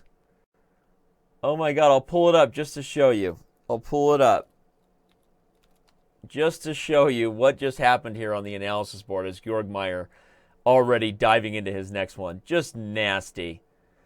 Back to this position right here. When you get, if you don't know the rules, official rules of chess, if you've played 50 moves with no pawn move or capture, let alone the fact that if you repeat any position 3 times and you press the draw button, it'll automatically claim a draw on chess.com because it knows the official, rules that govern our game. And so Meier knows he was getting close, so he plays g6, taking advantage of it, and then takes h5. And you know why it's even nastier than the fact that completely resets the 50 move and you knew he was going to have enough time to flag him? Is the reason why that's really nasty by Meier is because let's say he does it and Hammer at the last second realizes it and wastes a bunch of time and actually takes the pawn to have a winning position. The point is, this position is still hardly winning because Meier can just sit here and there's no way to break through. So it was a very, very nice strategy to play g6 because even if Hammer sees it and takes the pawn, I don't know that White can win anyway because everything is blockaded, right? Could White win this? I don't think so. There's no way in, right? So just really, really nasty stuff there from Meier. And as we look at the top of the standings, of course, we already said he's already rolling into his next game. Where is it? Where is Meier's next game? I'm going to pull it up. There it is, in both analysis board and main board. But we'll bring back the standings, I guess, anyway. He's already rolling through the event. Competing with Blitzstream, though, who is also playing very well today. Nice stuff. Shout out to Leela03. Not related. We've established he is not related in any way to the new computer Leela. Not by marriage, not in a weird, in a weird marriage kind of way. He's not related at all, but he is a diamond member on chess.com and we love him. Shout out to Is, Lemgo, everybody, Sir Sheep 101, everybody who's hanging out and having a blast. Jackie the Swede, not going anywhere for a while. There's been a lot of work behind the Arena Kings, honestly, and this new system we're launching with the Grand Prix series where, there's even more work about it, and we hope that it builds into something really fun and creates the kind of culture we all want as chess fans online, right? The opportunity to just play in a regular series of events that matter, not just for ones that are for Magnus Carlsen and Kara Nakamura and the top guys, right? So there's been a lot of work into it. It has been fun. Thank you for asking that, Jackie. Thank you, Sir Sheep. Glad you hang on chess.com as much as you do. I'm glad that we're all sitting here being privy to the brilliance of Georg Meier. Okay, the event's not over. Don't get me wrong. I'm just, there's nobody. I mean, if we're just being totally honest, go to 2700chess.com right now. Go look up. Georg Meier is the strongest chess player in this field, period. Okay, as far as actual strength. And so if he's streaming, which he is, so he is eligible for prizes, and he's playing well, it's just hard not to be like, wow, he's just in the next 35 minutes, who's going to stop this guy? However, the fact that he has to play like top players sometimes may make him have a harder time winning games because it takes longer, which is why a guy like Blitzstream, who's lower rated, right, only 2,400, if Blitzstream is playing well and he can beat some lower rated players because the algorithm is designed to kind of make it really fair in that way and allow people to play people close to their strength, it's not totally just Meier's event to win just yet, but he is on pace and he just won that one. Let's check in on Blitzstream on that note, who is also right there at the top, although he did just get leapfrogged by Georg Meier. Kevin should win this game. Kevin Bourdie, known as Blitzstream, does awesome and all kinds of content for chess.com. You should follow his channels, both Twitch and YouTube. Kevin does amazing stuff. And he should win this game. I don't know why he's taking so much time in this position. I guess because he doesn't really even need to take. Maybe just, I was going to say, maybe just G5. My mouse was over here, just so you know. You can see I highlighted it. I wasn't just saying that if he played it, but I think G5 and F4 is the thing that's coming. But now there's Rook B3 check. King E2, self-pinning the knight, but Rook B3. And that's actually mate. That would be nasty, Honey Badger. Takes what he wants when he wants. That would be nasty if Rook B3 came. In fact, what does he do? Yeah, he takes, but now Rook B3 check is again nasty. Ben Kulix is playing super well. Playing very well right now. I don't know why he's taking so long to take Rook B3, Rook takes B4. Has to be the idea. And with only 20 seconds left, I'm guessing he's not going to have enough time to win this game now. Even with that nice little maneuver there. Check to free it so that he can take here and actually save the piece. Even so, I don't know that he's going to have enough time to win. Very nice. Nicely done. Rook D5 check was the move there. Rook D5 still would have saved him. But he gets out of it. And I think Kevin should be able to go on to win this one. Just based on time. If I had to guess, I would put my money on Blitzstream, but we're not going anywhere because this is a photo finish potentially. I would have played A3 if I was Kevin there. Played B3 and then A3, that would have been better. But now he's just going to check him and beat him on time. Very nice. Kevin just completely collapsed there. Oh my gosh! There was no reason to do that. Holy bleep! Oh my gosh! All right, to the Bat Cave. What was I talking about? I'm talking about a pro tip for y'alls in regards to why you don't need to go crazy. In this situation, White has no time. There's no reason to go kamikaze. Any other move, right? Any other move. And he's going to lose on time in the next couple seconds, but he goes kamikaze. It's actually an instructive lesson. It's an instructive lesson, not just the filthy flagger gets boiled from CamX Nova and the Twitch. No, not just that, but it's actually a lesson that's instructive for chess games as well. As we go back and watch Blitzstream try to recover here, pull up the standings as Georg Meier continues his hot streak at 14. Okay, amazing. But when I was coaching professionally, and this is just advice you hear from any title players, strong players, is that one of the worst things to do when your opponent is under time pressure, even in over-the-board chess, serious tournament chess, is to start playing for the clock. Start playing for the fact that they're under time pressure. If you've played well, that's the reason they got under time pressure in the first place, right? Is they had a lot to think about. And it's very hard when we see our opponent really low on time not to play faster, right? Emotionally, mentally, it takes discipline. But it's a lot harder to solve a good move than it is to instantly play a move where you just take a piece. So every time you play a check when someone's under time pressure, every time you capture a piece when someone's under time pressure, what do you think the obvious response is going to be? That they can find the move in probably a couple seconds because it's the only move. So it's one of those weird psychologies where you think, oh, if it's the only move, that's harder for them to find. But no, if it's an only move, it's the easiest move to find. And so even in over-the-board chess, where people lose their advantages by trying to get somebody under time pressure, it's actually the same lesson here, just a much more extreme version of it. So anyway, that was sad for Blitzstream, and that might actually cost him the tournament because he was going to win despite his opponent playing well. He was going to win. And he was on his way to doing so, winning that game. And now his hot streak has come to an end, and I don't think that Blitzstream is going to have a chance to get back in the fold with Meier. Amazing.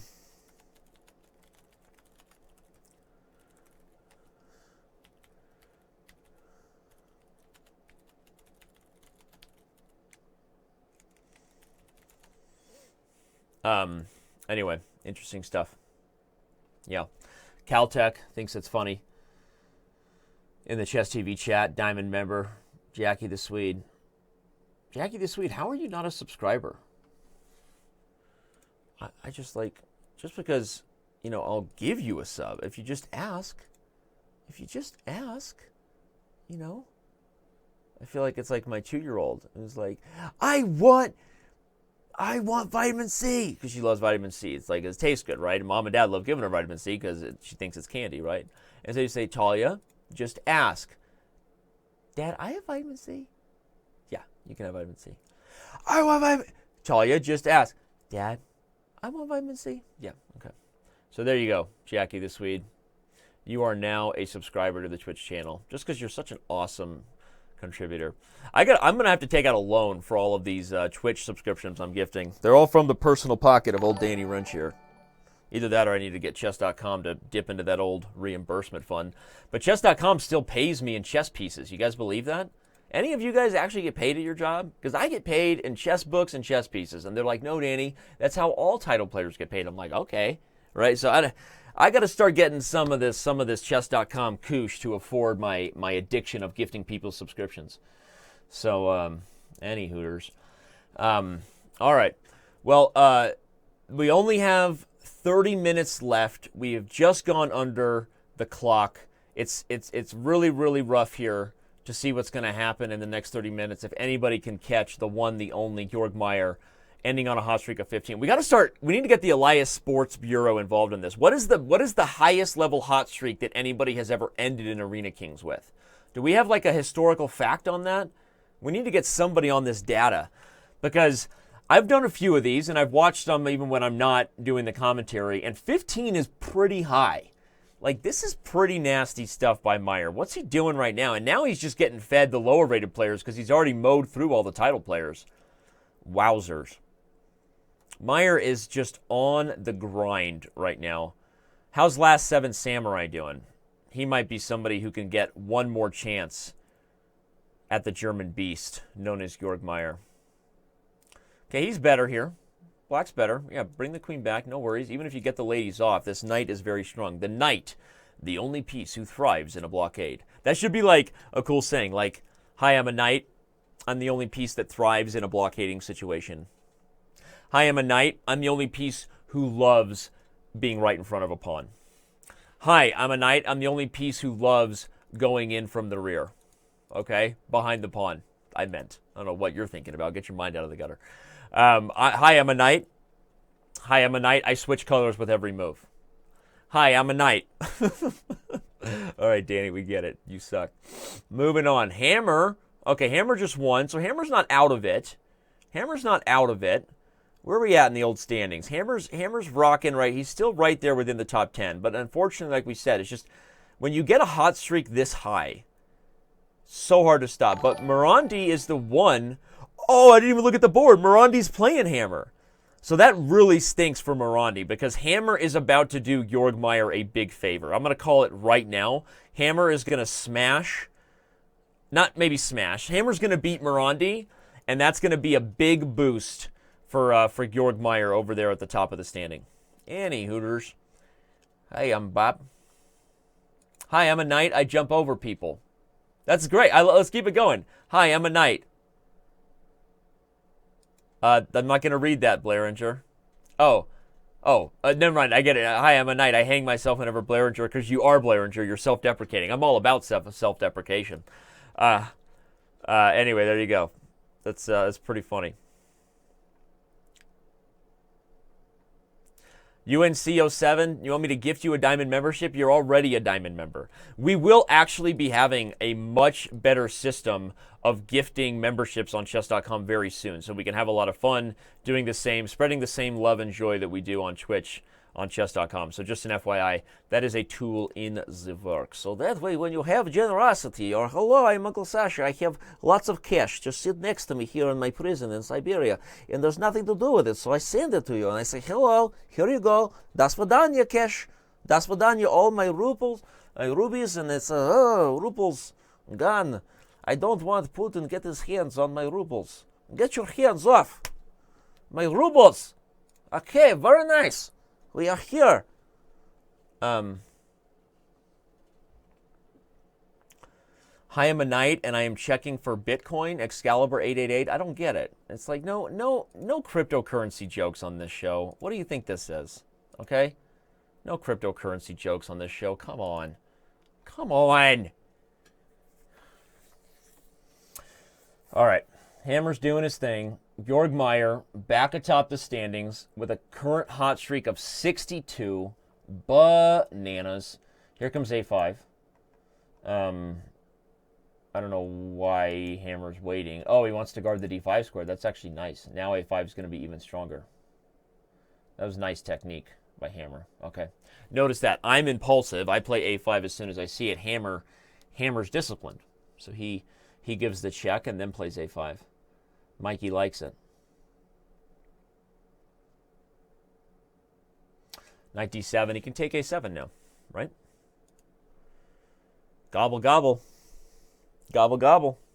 Why not? Interesting to play A6 rather than just take A7 immediately because he wanted to get the material. That's nice. Again, I'm impulsive, going for the first tactic I see, but Hammer sees even better. If you missed the idea, he played this nice move A6 to pry away the defense of this square, right? And then after B takes, he plays knight to C6, overwhelming the defense of the knight on D7 and winning the exchange by force. So just good old-fashioned family fun right there, the PG kind, right? Good old-fashioned family fun from Jon Ludvig Hammer. If you're just joining us again, remember this is the Arena Kings, the only regular cash tournament on the interweb for people that stream chess on Twitch. And these are the current standings. A ton of super strong top players got involved here. They are all streaming. If you have not followed their channels, go to twitch.tv/GMJLH, twitch.tv/Georg Meier. We got GM Krikor. Just search chess in the directory, follow the channels, get involved supporting the chess community on Twitch. And thanks for being here today. Only 25 minutes left before we crown a champion and give away some cash.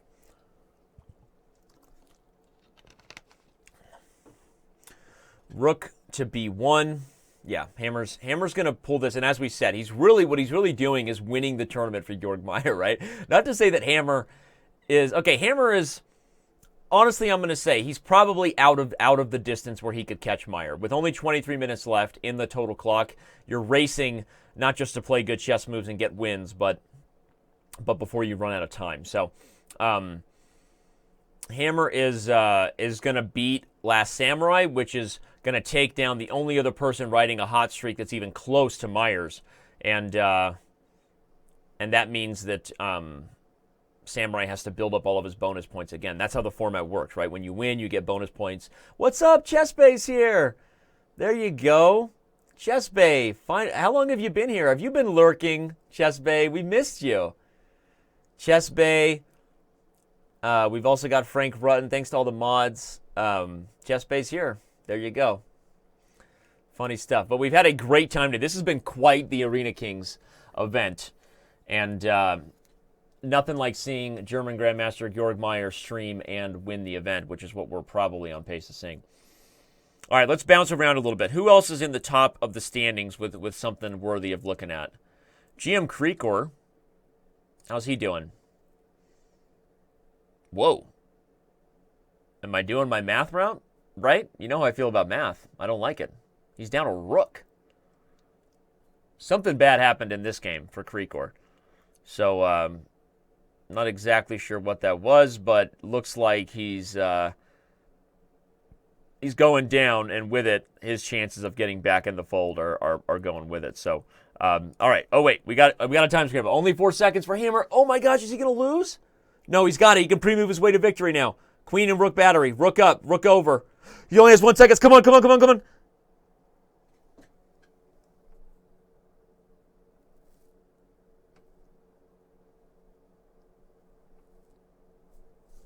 Don't look at me.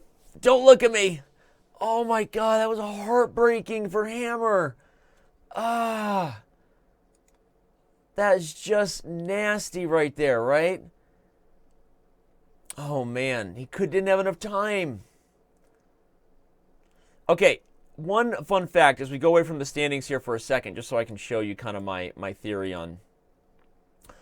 Always try to get the one that you can pre-move with, right? So as much as rook g2 check was fine, like I would have highly recommended any of these rook moves.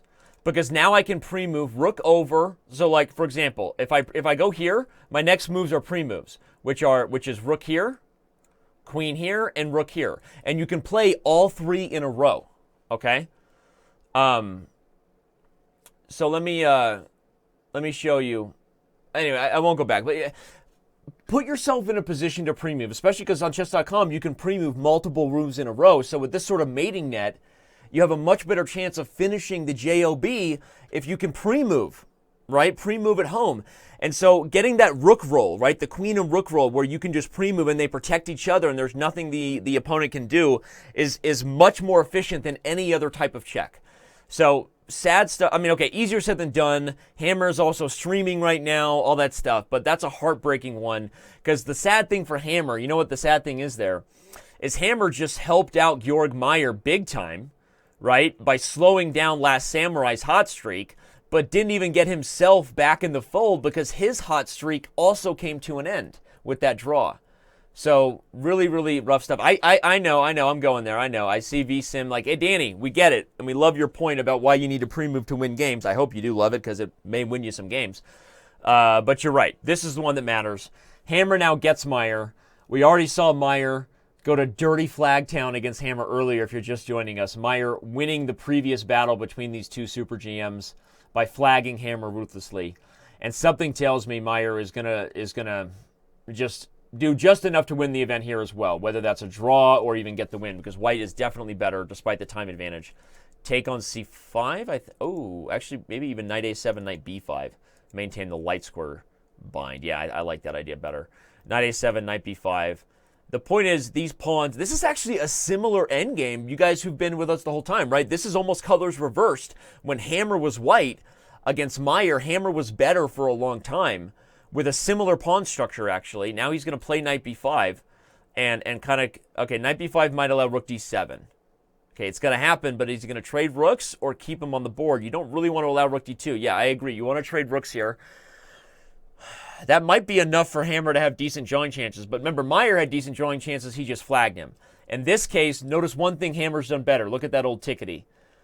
30-second time advantage for Hammer. Hammer's like, I'm not going to get flagged again, bruh. Not happening again, bruh. But as time goes off the overall arena clock right now, it gets more and more likely that we're going to see a Meier victory. Look at Rosen, by the way, rocking a hot streak of 8 after the early criticism from yours truly on his inability to win a Lucina position. Rosen has worked his way back into the fold. This is kind of a boring endgame, so we'll keep our eye on it, but I just want to give Rosen some love. Check on his game because he's about to crush this guy. What in the world? This is nasty. Nasty. That's Honey Badger references, by the way. Whenever I do that voice, I'm referencing the Honey Badger videos, which if you haven't seen, just go ahead and stop watching my shows because, you know, our relationship is over. Okay, you can't get a discovery right away with the knight because queen a4 check. Or can you? Knight c2, queen a4, bishop d7 with tempo, and I win the rook for it. Just called it. I called it before you did it, Eric. One step ahead of you, babe. Now, I don't even know that I would take. I might just play e4 and go to Cement Town, population knights. Really get those guys nice and warm and cuddly in there. Plus, that queen is running out of squares. b5 is on the docket at some point, right? She's running out of squares.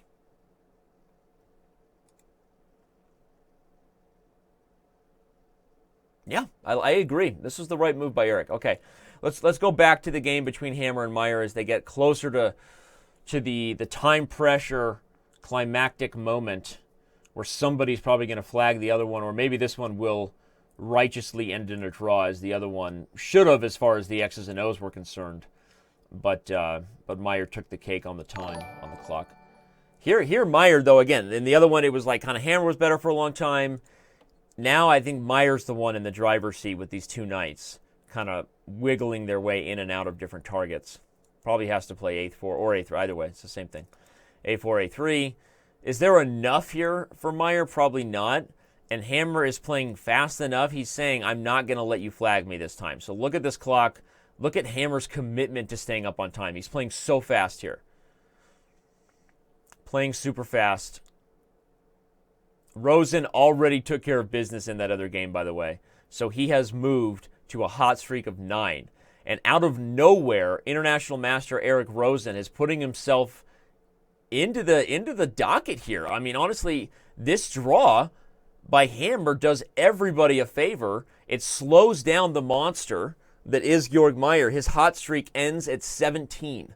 That was the highest hot streak of the event so far, I'm pretty sure. So Meier, we need to get some data on this. I don't know what the best hot streak is in history of Arena Kings, but Meier, I'm going to guess that Meier pushed the limit today. That he pushed the limit. Now he's going to have to restart. Lucky for him, he gets a favor after that really tough matchup with Hammer. But if Rosen can take care of business yet again, which I don't see any reason why he shouldn't against this 1700. And one thing I like about Eric's game so far, he's really adopted, e6 is falling, buddy, yeah. He's really adopted an aggressive repertoire. Like, he's really all in on his approach to try to checkmate his opponents before move 20, which I just think is fun from the perspective that, he understands that you play to win the game, right? He's playing to win the Arena Kings, not just play the best moves. And don't ever forget which priority comes first. Winning the game comes first. Whether you need the best moves to do it or not is another question. All right, this is a very nice move. It gets the king off of the e-file, away from the pin. Knight to c5 is nothing. He's just going to capture. Wait, the queen's under fire. Did not see this. Oh, hello, your Uncle Sasha. Now you will show up to miss tactics, da? Okay, Niet, get out of here. Das Vidanya. Okay. Rook f3. And, or even just knight g4. Maybe sack the exchange. All right, he goes rook f3. All right, so we're going to keep an eye on this. Georg Meier is taking on fellow streamer who's very good, by the way. Okay? This Polish streamer, also somebody you can follow on Twitch if you speak Polski. He's a very strong young man. Very strong player, all right? And good at blitz and rapid to go with it. So keep an eye on this game. This is not just like a guaranteed win for Meier. That's all I'm saying. So as we see, only a few people remain within striking distance, and the one I bet on mostly because of his current hot streak of 9, right, is Hammer. Is Rosen.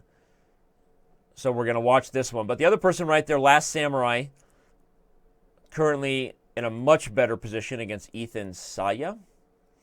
My guess is he keeps the queens on the board, because why simplify when you have such a strong attack? Ooh, that was a risk it to get the biscuit kind of move. Takes it. Samurai just assumed that he wasn't going to do that because we're going to get a huge swing to the A-file here. Yeah, this works too. After queen here, he'll give a check with the rook first and maybe then take. Oh, he takes first. All right. But either way, white is going to get on the A-file, and that's why probably if you were black there, you should have played king A8, just FYI for all of you. That's called the umbrella defense. Use your enemy pawn as a shield for your own king. Okay, if you put the king on A8 and actually left white's pawn there, the black king is actually shielded from the white's attack by his own pawn. So That would have been my advice for Ethan Saya. I think that Samurai will get this one now with a nice, clean victory on the A file. Georg Meier still rocking and rolling over here. Eric Rosen. I'm focused on the top 3 players here because at this point I feel like only one of these 3 guys really can win it. Rosen is down the exchange. So this one did not go well. Somehow after winning that E6 pawn, he kind of let the attack fall apart. So Eric is still up significantly on time, and I would actually favor him to still win the game because he's got some compensation for the exchange. The H pawn is very strong. But okay. Okay, now he just needs to unpin the knight and drop it like it's hot on F6. Right? Bring it. Bring it.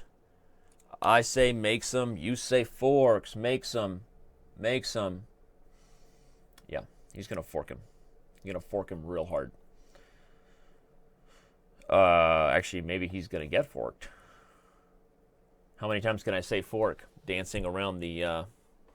dancing around... Holy fork nuggets. Sorry, I'm having a good time here. I really am. All right, Blitzstream is not somebody we should count out, but after he loses this game, I think we shall, because he's going down here 4 seconds. So even though he's been rocking 4th place, Blitzstream is about to lose on time. And even with his pawn, his hot streak is coming to an end. So okay, Rosen doing the dirty. Doing the dirty, winning a likely drawn position maybe on the clock, just like any good sailor would. You wash that sailor mouth. There you go. Rosen strikes. That hot streak moves up to 10, boys and girls. The pressure is being brought into Georg Meier. Meier, like I said, he's engaged in a tough battle. I told you. David is strong like bull.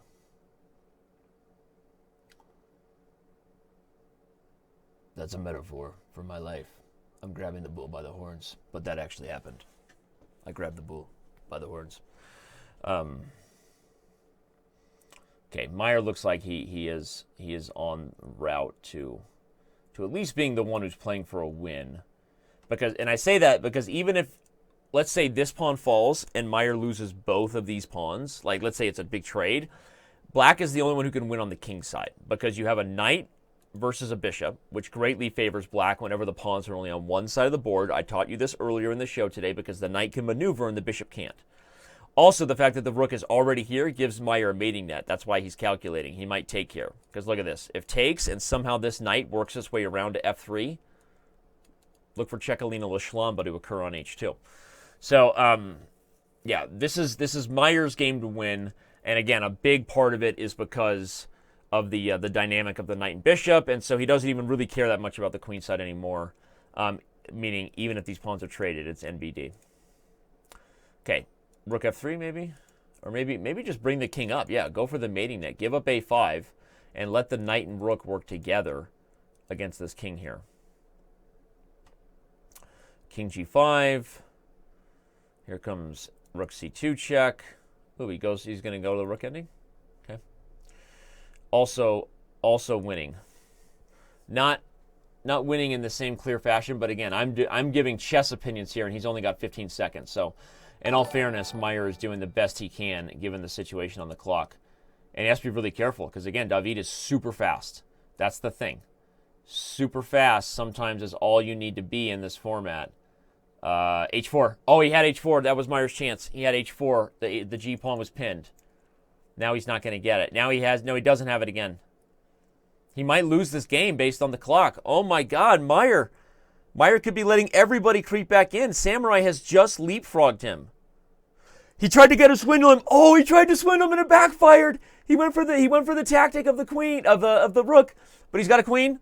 Is he gonna mate him? He didn't mate him. Oh my God, it hurts so bad. Oh my gosh, it hurts. Oh my God. Wow, that was crazy. That was crazy town. Oh my gosh. Meier had the mate too. He had the mate right here. If he just takes the pawn, he can pre-move the mate next move, and he had 1 second to do it. Oh my gosh! But it's again, Meier in that case, Meier was pre-moving so that he didn't have. He just he was pre-moving, he didn't want to lose on time, right? But he missed his chance to mate and actually got himself in a worse situation. Yeah, huge blunder there from Meier, and it may actually cost him the tournament. Everybody, don't mistake my reaction for overblown drama. That was huge right there. I've been calling for this one to be, a scalp for the German Grandmaster all day, but the Last Samurai is the only person. No, okay, Rosen, right? I mean, the hot streaks don't favor Meier right now, but you know what does favor Meier? Rating points. He is a much stronger player than Eric Rosen, and we'll see if he can get a victory here. At this point, he's got to win and hope that Last Samurai loses. Sadly for him, though, look who Last Samurai just got. After winning again and moving to 74 points, Samurai worked the pairings and gets himself another lower-rated player. And again, that's just kind of the luck of the timing of it all, right? That he finished his game and he missed Meier because Meier got done before, and so Samurai drops to a lower-rated player, and that may be enough for Samurai to steal this thing away from Meier. Super exciting stuff. Only 6 minutes left. Very possible that only one game finishes here. Remember, it's over as soon as the clock is up. 450 players currently in the arena tournament. I would say you could all join now, but it might be a little bit too late for you to want to jump in on this. So 2,500 of you tuning in. If this is your first time, thanks for being here. Give us a follow, Twitch TV/chess. Give us a sub if you're into those emotes you're seeing and you just love supporting the game. But mainly, this is about all the other people that are streaming. This tournament is the only event that regularly gives cash prizes to streamers. So just search the chess directory and Twitch right now and give Georg Meier's channel a follow. He's streaming his viewpoint. Rosen is streaming. Blitzstream is streaming. Morandi is streaming. Krikor is streaming. Hammer is streaming. So follow their channels and and that way you'll know whenever they're streaming chess on Twitch as well. So people say, who is Georg Meier? Very funny. Very funny.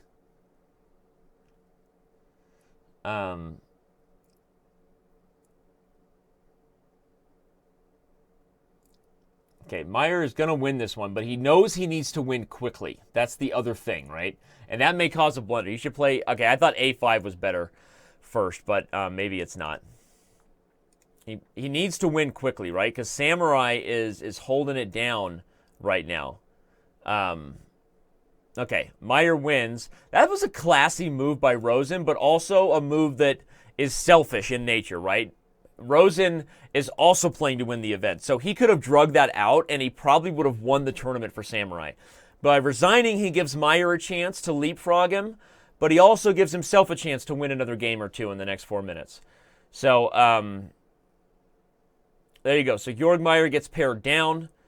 Racing against the clock currently. Last Samurai is still rolling his way to another victory and just played the move Queen H2. That's where Mama likes it. That's where Mama likes it, right there on that spot, that H2 spot. Okay, because that's where she's going to do work against the king. Look for this knight to come to E3 though, and then we've got some G spot action over here. So all right, black is in control here. Knight H4, and or even D3. Both are good. Yeah, D3, I saw that second, and it actually may have been even better. The problem is you have to trade queens now. That's why I didn't like it at first, because after Queen E3, doesn't he have to trade queens? And there's no way he has better winning chances in the rook ending. Oh, that's an intermezzo. Queen takes B6, he's going to take E2 with check and actually keep his D-pawn rather than trade it off. I did not see that coming. So maybe he does have better chances in the rook ending than I gave him credit for. Meier is racing really against the clock right now, trying to come up with another victory to leapfrog Samurai in the standings, as you can see. But probably all Samurai has to do is win this game. If Samurai wins this game, I'm gonna call that he wins our first Arena Kings in May, and there will be many. Oh yes, there shall. Oh, there will be many. Okay. I'll talk about it one more time, but not going to go away from the chessboard action. We announced today that there will be bullet arenas along with blitz arenas as part of our Streamers Championship Grand Prix system. People playing to qualify for that big event at the end of every Arena King season. And it's going to be fun. So, okay, Samurai's going to win this one. And if the timing works out that Meier wins, he may get one more chance to scalp him. But I don't think so. I think Meier's going to win this game and get 75 points. But with Samurai winning his game, which he has just done, he moves up to 77 points, and he is unreachable with 90 seconds left. 78 points, unreachable right now by Meier. So amazing play from Morandi, who's also streaming. You know, when Meier's hot streak got as high as 17, I thought this was just a matter of formalities, to be completely honest with you. Meier looked like he was in charge of his own destiny. But that draw to Hammer, right? Oh, and then he blunders his queen. Meier's on tilt. Calling it. Meier's on tilt. I bet he just saw that Samurai won his game, and he just was so pissed, right? And then he just blundered his queen. Not every day a 2700 Grandmaster blunders his queen to a simple one-move discovered check tactic. So, okay. Less than a minute left. We are going to know who wins momentarily, but I'm going to say that the final standings are going to be pretty similar to what you see right there. I believe that El Pakistan is probably going to be the only also Ethan Saya. Those are the only two non-titled players currently in the mix of the top 10, but I don't believe either is streaming chess on Twitch, so they're not eligible for prizes. If I'm wrong about that, I'll probably get notified very shortly that they are streaming, so maybe they are competing for prizes. A couple of Frenchmen getting together, though. The game is drawn by agreement, which at this point is sort of irrelevant. In 10 seconds, every one of these games will end where they stand. We've had a lot of debate on that. Should the games that are in progress count, or is it kind of cool that everything just comes crashing down and you're racing against the clock? I don't know. The jury's kind of out on that right now. I can swing both ways on that. I'm a try chessual. I'm into any chess position. I'm willing to try it. Try chessual. If you want to try a chess position with me, I'll try it. I'm also a try chess tournament you'll. And that's why we try new things here on chess.com. Last Samurai, look at that. Taking it home. What a dirty dog. What a dirty, dirty dog. Worked his way to the top of the standings. Georg Meier, he's a little peeved right now. Blitzstream right there. Eric Rosen falls just outside, right? He falls just outside of the top three. Poor Hammer, right? Hammer played really well today. He got flagged ruthlessly by Meier and couldn't quite recover. But anyway, this has been a lot of fun. 2,300 of you with us, even as the tournament closes. Really, really appreciate all of your support. Thanks to all of our subscribers. All the cheers and bits. I saw some of them. Sorry, forgot to shout out. We need to get some sort of stream alert for that. Leela, Lang, UNC07, Islam, Go Paul Revere, all of the Diamond members hanging out in the Chess TV chat. Serpon, we love you guys. Some other members that were here earlier. Who is going to be streaming after this? That's the question, because right now we got so many people loving chess.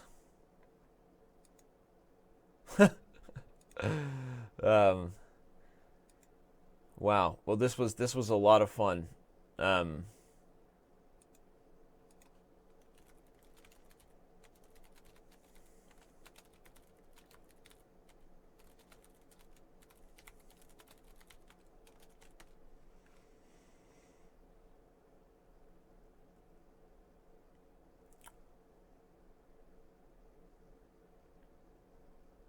All right.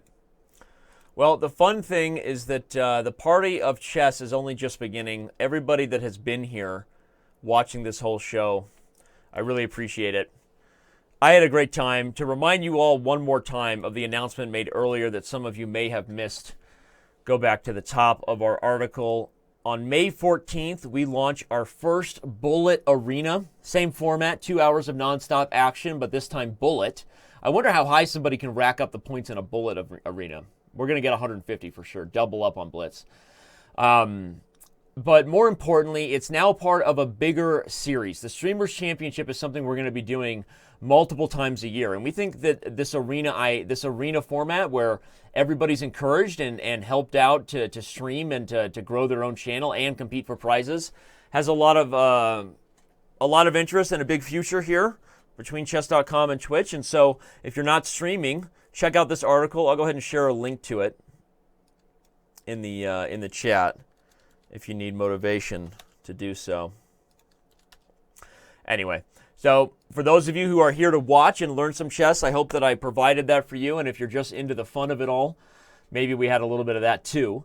But check out the article. Please do read up on what's coming and look for more information on this. But Bullet and Blitz will be happening twice a week. And then once a month, we'll have bigger events with bigger prizes. Essentially the same format, but more money on the line as well as more Grand Prix points to give people that maybe can't stream every event a chance to get more points at once to make sure they can qualify their way into the Streamers Championship. So really appreciate everybody who tuned in here. Like I said, love you all. I'm going to bounce out right now and get back to something much less fun than this. Probably some emails.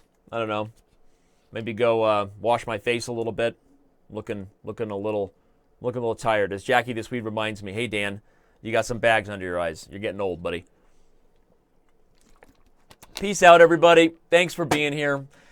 Yours truly, International Master Daniel Rensch, assistant to the regional manager, signing off with love and happiness for everyone.